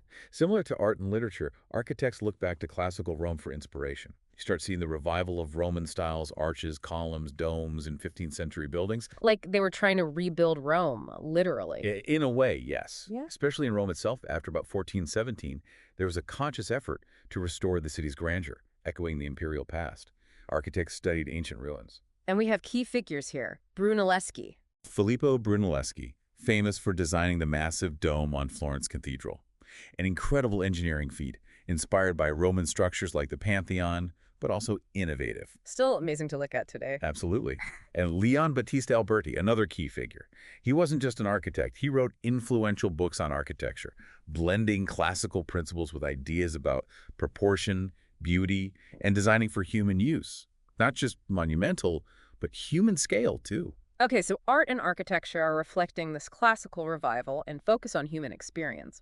But how did all these ideas, these new artistic styles, these rediscovered texts actually spread? Must have been slow going with handwritten books. Incredibly slow and expensive. Books were rare luxury items before the mid-1400s. Copying by hand, think about it. Errors creep in. It takes forever. Yeah, my hand hurts just thinking about it. So what changed everything? Johannes Gutenberg. Around 1455, he perfected the printing press with movable type in Europe. Well, it's revolutionary doesn't even quite cover it. The printing press. Right. So suddenly you can make lots of copies relatively quickly and cheaply. Exactly. Much faster, much cheaper. Books became accessible to far more people. It triggered what some call a reading revolution. Ideas could circulate like never before. A reading revolution. I like that. What were the first big printed hits? The Bible was one of the very first major projects Gutenberg undertook. Huge impact there. But quickly, printers started producing editions of the classical authors the humanists were so excited about, along with new works. By 1500, classical texts were widely available in print. So the press basically turbocharged the spread of humanism and all these new ideas across Europe. Absolutely. It was fundamental. You can't understand the spread of the Renaissance or the later Reformation without the printing press. Okay, so ideas are spreading, people are reading more. This must have changed how people thought about themselves, about being human. It certainly contributed. Humanism itself promoted this idea that humans weren't just, waiting for the afterlife. They could shape their own destiny, achieve great things in this life, excel in various fields. The Renaissance man ideal. And this wasn't just about intellectual or artistic pursuits. What about, say, business? Interesting point. We see thinkers like Francesco Barbaro arguing that acquiring wealth wasn't necessarily bad, like some medieval thought suggested. He said it could be a virtue if used well for your family, for public good. A shift in attitude towards worldly success. So life on Earth gains more intrinsic value. It's not just a waiting room for heaven. That's a good way to put it. There was more emphasis on human potential and experience in the here and now. Lorenzo Vivielli even challenged the Church's strong emphasis on asceticism, on denying pleasure. He argued pleasure, understood properly, was part of a good life. That sounds quite modern almost. Challenging old restrictions. That was definitely pushing boundaries. Yeah. And then you have someone like Machiavelli. Ah, Machiavelli. The prince. Still controversial. Very. He looked at human nature, especially in politics, in a very pragmatic, maybe even cynical way. He argued that to maintain power and order, a ruler might need to do things that weren't considered morally good, in the traditional sense. Like the ends justify the means sometimes. That's the common interpretation. It reflects a more complex, perhaps less idealistic view of human beings and the realities of power, moving away from purely religious or moral frameworks for rulers. Okay, so a shifting view of human potential, morality, even wealth. Now, what about women in all this? Did the Renaissance empower women equally? Unfortunately, no, not really. While the era celebrated human potential, that potential was largely seen through a male lens. Opportunities for women remained very limited, mostly confined to the domestic sphere running the household raising children. So even if some upper-class women got an education, their path was still pretty much set towards marriage and family management? Overwhelmingly, yes. Public life, business, politics, those were male domains. Arranged marriages were standard practice for daughters of wealthy families, often to secure alliances or property. Entering a convent was the main alternative for many. But were there any women who broke the mold, who participated in this intellectual or artistic ferment? There were definitely exceptions, remarkable women who achieved prominence against the odds. Cassandra Fidele in Venice, for instance, was renowned for her classical learning, fluent in Greek and Latin, and actually engaged in public debates, highly unusual for a woman then. Wow. So some did manage to make their voices heard. Yes, and Isabella d'Este, who ruled Mantua, was a major political figure and a significant patron of the arts. She wielded real influence. But these were generally women from the highest levels of society, and they were still exceptions. And what about that book, The Cordia by Castiglione? It set out ideals for behavior at court. Did it offer a different view for women? It did discuss the ideal court lady, emphasizing qualities like grace, charm, intelligence, education. She should be able to converse knowledgeably. So it acknowledged women's intellectual capacities. Another but, isn't there? Yes. The ideal was still framed by male expectations. Her accomplishments were often seen as enhancing the court and the men around her, rather than being primarily for her own independent fulfillment or public role. It was progress of a sort, but within existing constraints. Right. Progress, but limited. Okay, let's shift back to the broader picture. All this humanism, focus on classical texts, individual interpretation, did this create tension with the church? Big time. By the 15th and especially the 16th century, criticism of the church was becoming more widespread and vocal, even among devout Christians. What were the main complaints? Just about doctrines. It was often more about practice and power. People criticized the immense wealth of the clergy, corruption, the fact that some priests and bishops seemed more interested in politics or luxury than spiritual matters, and the sale of indulgences was a major flashpoint. Indulgences. Paying money to get time off purgatory. That sounds problematic. It was seen by many as exploiting people's faith and bypassing genuine repentance. There was also a growing feeling, influenced by humanism, that religion should be more personal, more focused on individual faith and reading the scriptures directly, rather than just elaborate rituals controlled by the clergy. And this all leads up to Martin Luther. Exactly. In 1517, Martin Luther, a German monk and theologian, famously challenged the church, particularly on indulgences. This act is usually seen as the start of the Protestant Reformation. And his core message was quite radical for the time, wasn't it? Very. He argued for salvation through faith alone, sola fide, not through good works or sacraments administered by the church. He insisted the Bible, not church tradition or the Pope, was the ultimate authority, sola scriptura, and he believed individuals could have a direct relationship with God without needing priests as intermediaries. That completely undermines the church's traditional authority structure. Absolutely. And figures like William Tyndale in England, who risked his life to translate the Bible into English, that was part of the same drive, making Scripture directly accessible to ordinary people in their own language. So people could read it and interpret it for themselves. That was the idea. And Luther wasn't alone. You had Zwingli in Switzerland, John Calvin in Geneva. The Reformation spread rapidly, leading to huge religious divisions, wars, and political realignments across Europe. It was another massive layer of change in this period. A real religious shakeup alongside the cultural one. Okay, one more area. How people understood the universe itself. Was science starting to change too? Yes. Towards the later part of this period, we see the stirrings of what we now call the scientific revolution. It overlaps with the late Renaissance. So moving away from just accepting what ancient authorities or the church said about the natural world. Exactly. The traditional view, inherited from antiquity and often supported by the church, was geocentric Earth at the center of the universe.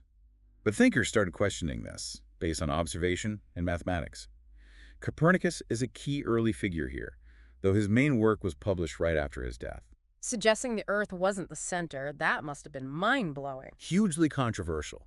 It challenged centuries of belief, but it marked a shift towards a new way of understanding the cosmos based on evidence, calculation, and observation, rather than just accepting ancient texts or religious dogma. And this scientific approach wasn't just about astronomy, right? No, it extended to physics, anatomy, other fields. There was a growing emphasis on experiment and empirical evidence. And later, in the 1660s, you see the founding of scientific societies like the Royal Society in London and the Academy in Paris. Places for scientists to share ideas, publish findings, formalizing the scientific process. Precisely, promoting research, debate, the spread of scientific knowledge based on demonstrable findings. It's the beginning of modern science as we know it. Okay, we've covered so much art, ideas, religion, science, printing. It leads to that big question.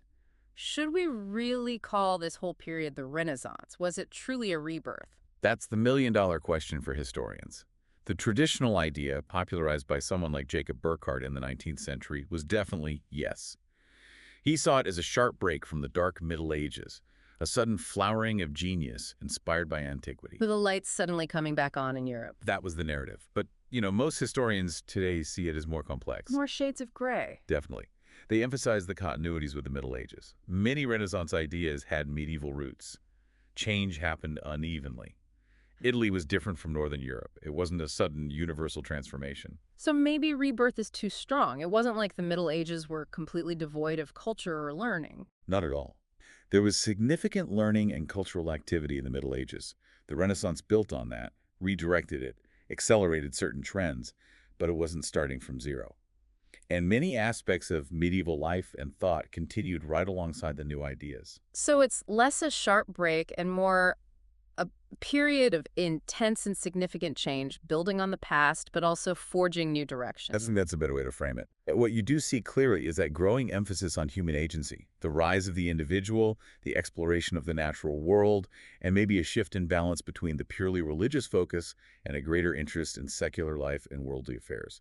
The private sphere family, personal ambition, gains more visibility alongside the public spheres of church and state. That makes sense. It's a complex picture. But whatever label we use, the impact was undeniable. Absolutely profound. Yeah. You've got the revival of classical learning, fueling humanism, incredible innovations in art and architecture, the game-changing printing press spreading ideas, new ways of thinking about human potential and the individual, challenges to religious authority leading to the Reformation, and the dawn of modern science. It fundamentally reshaped Europe. A truly transformative era, laying the groundwork for so much that came later. It was complex, messy, full of contradictions, but incredibly dynamic. Couldn't agree more. Okay, so to wrap up our deep dive into these changing cultural traditions, here's a thought to leave everyone with. Considering how profoundly these shifts reshaped Europe centuries ago, what aspects of our own culture, our own traditions today, might future historians look back on as the seeds of equally massive change in the world to come? Makes you think, doesn't it? Okay, so today we are deep diving into Chapter 6, Displacing Indigenous Peoples. That's right. We're really going to explore how European expansion historically led to the displacement of native populations. Yeah, specifically looking at North America and Australia. Hmm. We'll be trying to understand this using historical records, getting a sense of the different perspectives involved. And our main source today is an excerpt from a history textbook chapter. It details these really complex events. Exactly. And Yeah. we should say up front, this is, it's a significant and often painful part of history. Absolutely. But understanding it, we think, gives really crucial insights into, the world today. Mm-hmm. So our goal is to unpack this thoughtfully, clearly, step by step, hopefully without overwhelming you. Right. So the chapter kicks off by looking at European imperialism and colonization more broadly. Okay. From around the 17th century onwards, you see these European powers, Spain, Portugal, France, Holland, England, really starting to, spread their influence across the globe. It's like they all suddenly decided they needed bigger backyards, maybe. Something like that. Several ambitious neighbors, yeah. And the chapter points out something important for North America and Australia. Which is? It wasn't just about influence from afar. It largely involved Europeans actually, moving in, settling, establishing new societies there. Right, so less like remote control, more like moving in and redecorating the whole place. Exactly, a continental scale renovation, like you said, but without really consulting the people already living there. Hmm. And the text does briefly touch on other kinds of imperialism, say in Asia and Africa, where maybe large-scale European settlement wasn't the main thing, at least not initially. Okay. But for North America and Australia, the focus was really on creating these new European settlements. So what was driving this? Why this massive expansion? Well, the chapter highlights economic reasons. Profit, obviously, was a huge motivator. Always seems to be, doesn't it? Yeah. It often is. People looking to make money, and also the search for resources, land, timber, minerals, you name it, things that could fuel their economies back home and make them more powerful. Gotcha. Okay, so let's zoom in on North America then. The chapter introduces the term native. Yes, and it's important, as the text points out, that this was the label the Europeans used for the people already there. Kind of defining them from an outsider's perspective, right? Yeah. Based on who arrived when. Precisely. And we're talking about people who had been in North America for, well, the estimates are over 30,000 years. 30,000 years. It's Yeah. hard to even grasp. Yeah. Arriving from Asia across the Bering Strait way back when. It's an incredible depth of history, and the chapter stresses how diverse these populations were, not just one group. Right. They had really sophisticated ways of life. Agriculture, growing maize, vegetables, Uh-huh. hunting, like the huge bison herds on the plains, fishing. They had established societies, traditions, governance. The text mentions a quote, doesn't it? Mm. About the land providing everything. It does. It emphasizes their connection to the land and how it sustained them. These were not, empty lands waiting to be filled. Definitely not. So established societies, deep history, then the Europeans start arriving. Traders first, then settlers. And the interactions, well, they varied. Sometimes friendly initially, involving trade. But it didn't stay that way. No. As more Europeans arrived, especially settlers wanting land, things quickly became fraught. Conflicts arose. It's like that initial friendly visit turns into someone moving onto your couch permanently and then wanting the whole house. A difficult dynamic, certainly.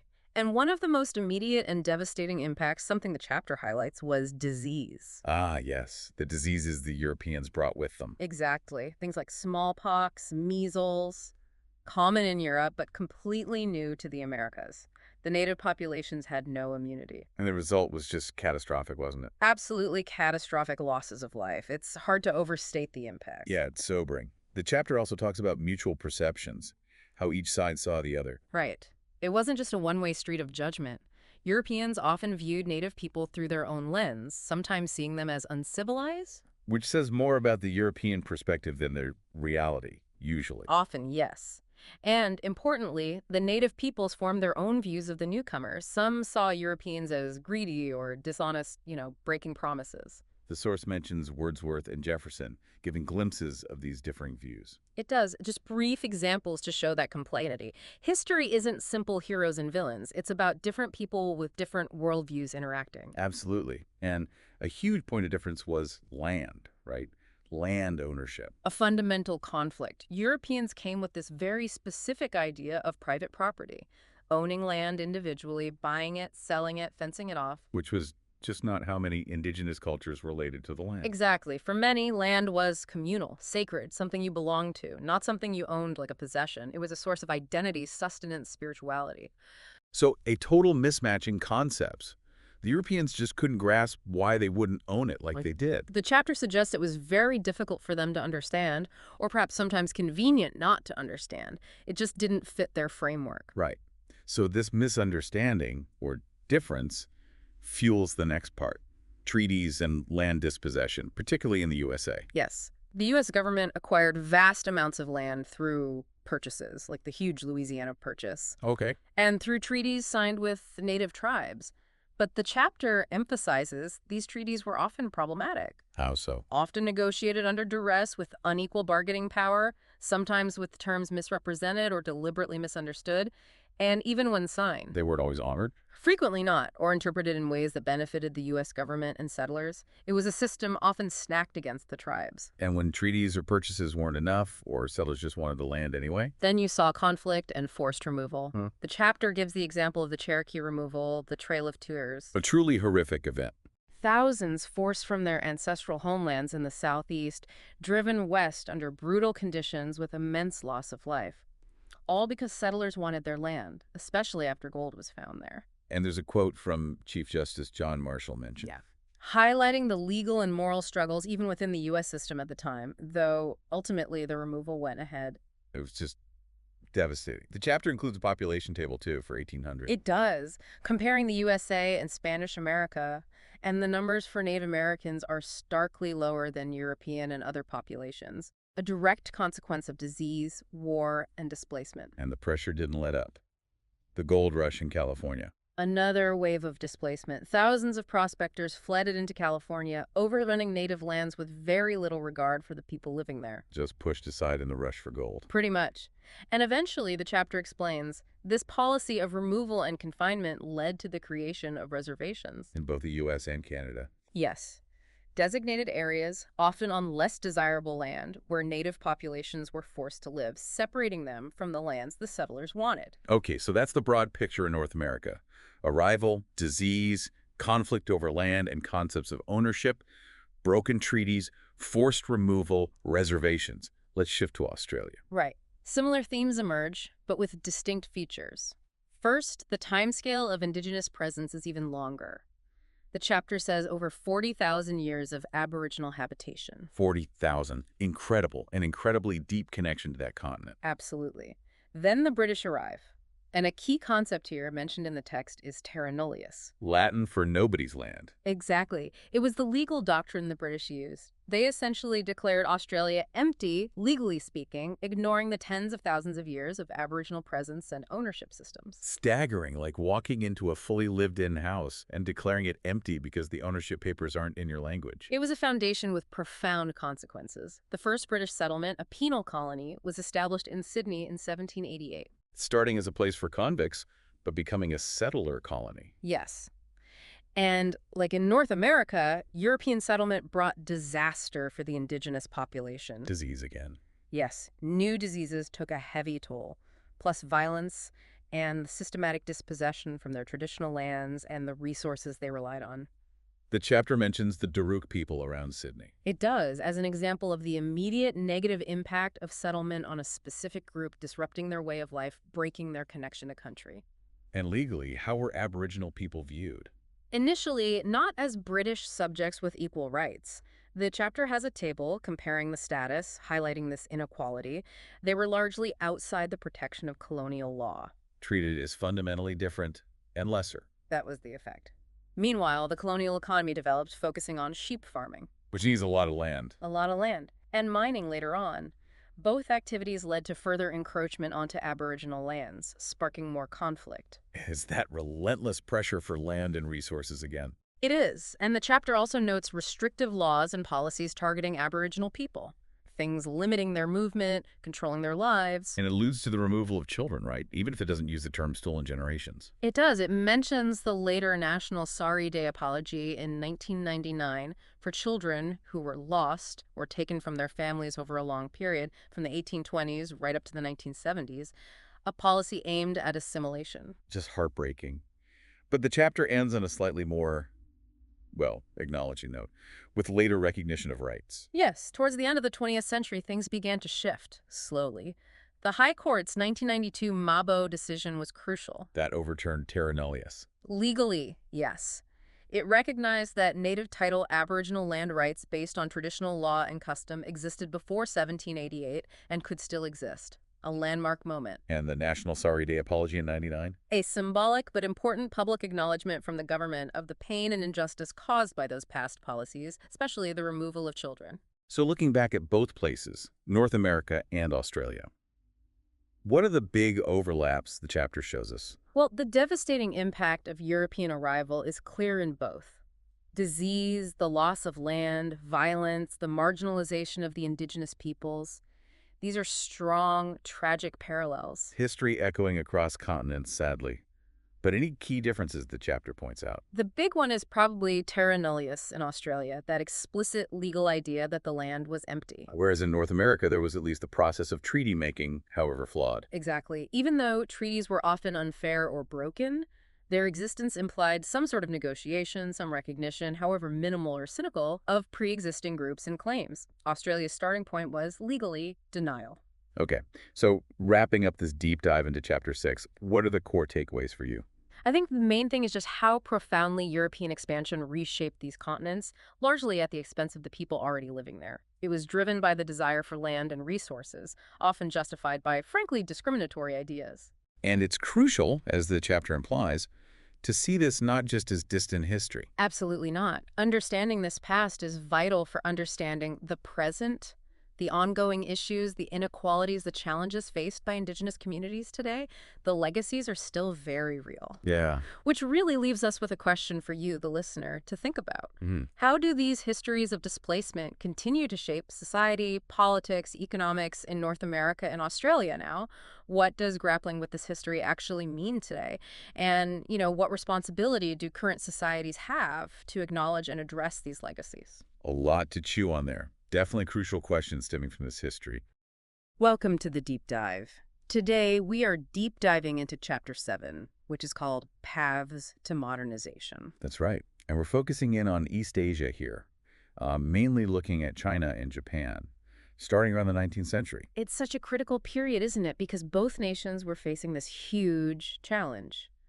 How do you deal with, well, the increasing influence of the West? Exactly. How do you modernize, bring in new tech, new ideas, but without losing your own identity, your own culture? Yeah, it's like wanting the latest smartphone features but keeping all your old photos, right? You want the new without ditching the essential old stuff. That's a really good analogy. And what makes this chapter so interesting is that, while they faced the same basic question, the paths China and Japan took were, well, quite distinct. Right. Japan seemed to make these big changes relatively quickly, while China's path felt more drawn out and full of internal difficulty. Definitely more protracted, yes. Yeah. The source material we're using today is an excerpt that gives us a solid historical background and some analysis of this whole period. Think of it as our guide, helping us navigate this complex history. So our mission today really is to unpack the key factors, the major events, and the kind of core ideologies that shaped modernization in China and Japan based on what this chapter presents. And hopefully give you, the listener, a clear and insightful overview without getting bogged down in too many tiny details. Let's try. So let's paint the picture. Early 1800s, East Asia. Okay.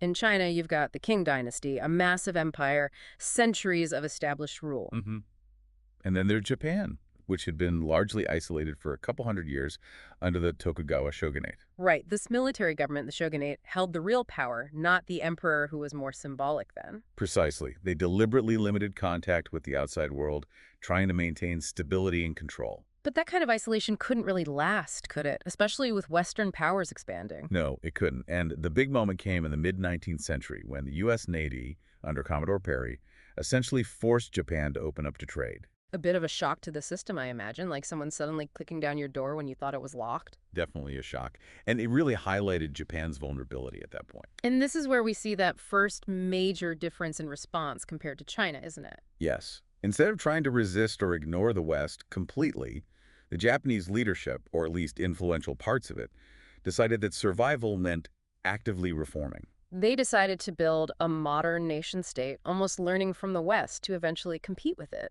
That seems to be the idea. Yeah. And they weren't just reforming internally, they started looking outward, incorporating surrounding territories. Think Korea after the war in 1895, and then formally annexing it in 1910. And that stunning victory over Russia in 1905, that must have been huge, beating a major European power. Oh, absolutely massive. It completely changed how the world viewed Japan. It wasn't just a regional player anymore. It was a world power. Like David beating Goliath, but with modern navies. Kind of, yeah. It really boosted their confidence and signaled their arrival.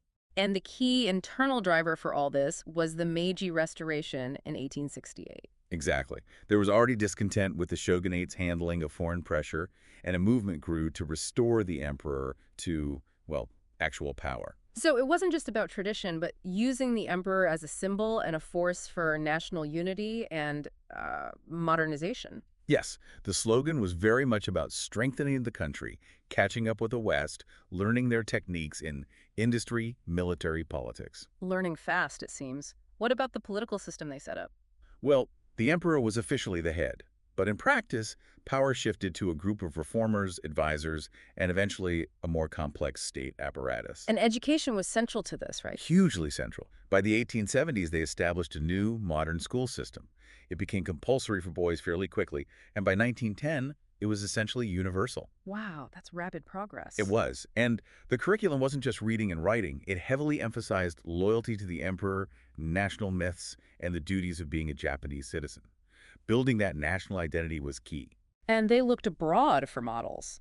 I read they borrowed from the German Constitution. They did. They looked at various Western models, particularly the German one, for its emphasis on a strong state and monarchy when drafting their own constitution in 1889. But it wasn't a straight copy-paste job, I guess. No, definitely not. There was always this underlying tension.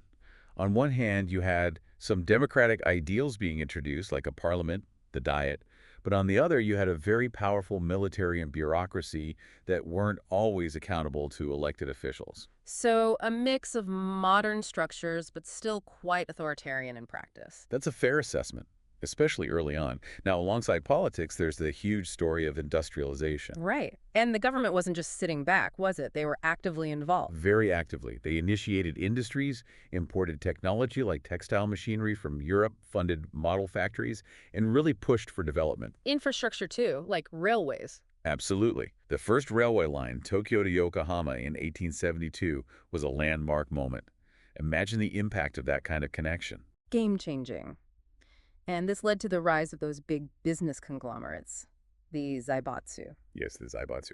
These were often family-controlled groups that grew enormous, spanning multiple industries, banking, mining, manufacturing, and they had very close ties to the government. Powerful players. So rapid industrial growth, state involvement, big business. But what about the workers? Ah, well, that's the other side of the coin. This rapid growth created a large industrial working class, and conditions were often brutal, Long hours, low pay, dangerous conditions. especially in industries like textiles, which employed a lot of women. They faced incredibly long shifts, often living in dormitories under strict control. We see the first major strike recorded in 1886, which hints at the growing tensions. So progress came at a significant human cost for many, It certainly did. And these economic shifts were mirrored by changes in society and culture, too. like the adoption of Western science and medicine. Yes, a big emphasis on that. Seen as crucial for building a strong, modern nation. Better health, better soldiers, better workers. But this must have sparked debates about identity. How much Westernization is too much? Absolutely. There was a constant debate. How do we adopt Western technology and methods the use without losing the Japanese spirit or essence? Some intellectuals strongly argued for preserving a core Japanese identity while embracing modernity. The best of both worlds idea again. Kind of finding that balance. And you see this reflected in culture, too. Older literary classics like The Tale of Genji found new audiences, while new forms of literature emerged, often exploring the complexities of this changing society. More women writers getting involved too. Yes, that's noted too. And cities like Edo, renamed Tokyo, just exploded in size and importance. They became hubs of commerce, culture, publishing. Yeah. You see a real boom in reading and print media. A society in rapid flux, basically. Okay, so that's Japan, fast, state-driven, relatively unified in its push. How does China compare during the same period? Well, China's situation was vastly different. First, just the scale. It was enormous, much more diverse regionally, and had a much longer continuous imperial history. And it was dealing with major internal problems even before the West became a major issue. Exactly. Things like the Taiping Rebellion in the mid-19th century, the devastating civil war. This internal instability made responding to external pressures much, much harder. So their response to the West was slower, maybe more resistant initially? Slower and arguably more difficult. The Opium Wars, starting in 1839, were a brutal wake-up call. Right, Britain forcing opium trade on China leading to war. Yes, and China's defeat in those wars starkly revealed its military weakness compared to the West. It led to unequal treaties, loss of territory like Hong Kong, and forced opening of ports. A really humiliating experience for a country that had long seen itself as the center of the world. Profoundly so. And it weakened the Qing dynasty significantly, both internally and externally. Did they try to reform, like Japan did with Meiji? There were attempts, yes. Figures like Kang Yue and Liang Qitao were influential thinkers who advocated for reforms, drawing inspiration from Japan and the West, actually. They pushed for constitutional monarchy and modernizing institutions. But these reforms didn't quite take hold in the same way. They faced immense resistance from conservative elements within the court and the bureaucracy. The king system was vast and deeply entrenched. Change was much harder to implement effectively across the whole empire compared to the more compact, unified push in Japan. So inertia was a bigger factor. Inertia, resistance, the sheer scale and ongoing internal problems, yes. Though some significant changes did happen eventually. Like getting rid of the old examination system. That was huge. Abolished in 1905. For centuries, that Confucian-based exam system was the pathway into the imperial bureaucracy. Scrapping it was a massive break with tradition, aimed at creating a more modern administration and educational system. Unnecessary step maybe, but probably destabilizing too. Definitely. It removed a pillar of the old order, and things continued to unravel for the king. Leading to the 1911 revolution. Yes, the overthrow of the Manchu Qing dynasty and the establishment of the Republic of China. With Sun Yat-sen as a key figure? Indeed. A pivotal figure, often called the father of the nation. He put forward the three principles of the people: nationalism, democracy, and the people's livelihood, which is sometimes translated as socialism, a blueprint for a modern China. But the republic itself wasn't exactly stable, was it? No, far from it. The early years were marked by deep political divisions, fragmentation, and the rise of warlords, regional military commanders who controlled vast territories and fought amongst themselves. Unity was elusive. Sounds chaotic, like trying to build a new house during an earthquake. That's a pretty good description. And amidst this chaos, you have major intellectual and political shifts happening. Like the May 4th movement in 1919. Crucial moment. It started as a student protest against the Treaty of Versailles, which gave former German territories in China to Japan, rather than returning them to China. Ouch. That must have felt like a betrayal. Deeply. It fueled a surge of nationalism, but also intense questioning of traditional Chinese culture and turned towards new ideologies, including Marxism. It was a real cultural and political awakening. And this environment leads to the founding of the Chinese Communist Party. Yes, the CCP was founded in 1921. Initially small, but it grew, particularly under Mao Zedong's leadership. And Mao's strategy was different, wasn't it? Focusing on the peasants. Very much so. Departing from orthodox Marxism, which focused on the urban proletariat, Mao saw the revolutionary potential of China's vast peasant population. Yeah. He focused on rural organizing and land reform. That seems like a key adaptation to China's specific context. It proved to be incredibly significant, and events like the Long March in 1934-35, though a brutal retreat, became legendary and helped solidify Mao's leadership and the party's resilience. But all this internal struggle, warlords, nationalists versus communists, was happening while facing external threats too. Absolutely critical point. The invasion by Japan, starting seriously in the 1930s and merging into World War II, devastated China. It caused immense suffering and destruction and further complicated any efforts at unified modernization. The fight against Japan became the overriding priority. So if we just pause and compare these two paths, they really couldn't be much more different, could they? Strikingly different. You have Japan's relatively swift, state-led, somewhat unified modernization, achieving industrial and military power quite early. Versus China's much longer, more turbulent path, marked by internal fragmentation, civil war, and massive foreign invasion. Yes. Japan managed to centralize power and implement reforms from the top down much more effectively in the late 19th century. While China struggled enormously with political unity and just basic stability for much of the first half of the 20th century, economic development was constantly disrupted. Though it's important to remember the underlying goal, as presented in the chapter, was similar for reform-minded elites in both countries. Which was? To strengthen the nation, to achieve wealth and power, Fukoku Kyohei in Japan, to resist Western imperialism and gain national sovereignty and respect on the world stage. They just pursued it through vastly different means and faced very different circumstances. And the legacy of these diverging paths is still felt today, obviously. Absolutely. It shaped the entire trajectory of East Asia in the 20th century and beyond. We see Japan's post-WWII economic miracle built, perhaps, on some of those Meiji foundations, despite the disaster of the war itself.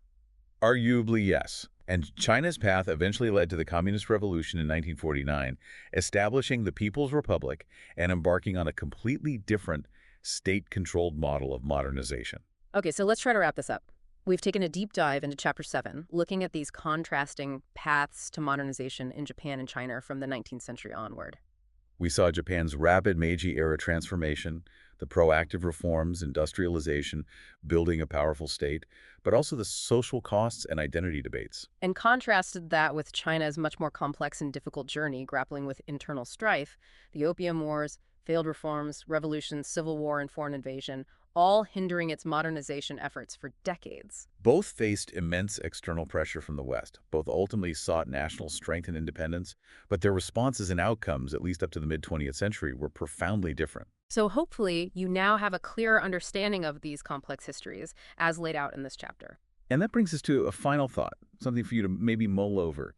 Considering these very different historical paths, what do you think are some of the long-term consequences we still see today in East Asia related to modernization, national identity, and maybe relations between these countries? Yeah, and perhaps broader than that, are there lessons we can draw from Japan's and China's experiences for other nations around the world that are undergoing, or maybe aspire to, rapid change and development today? What can be learned from success and what can be learned from struggle? Definitely some food for thought there.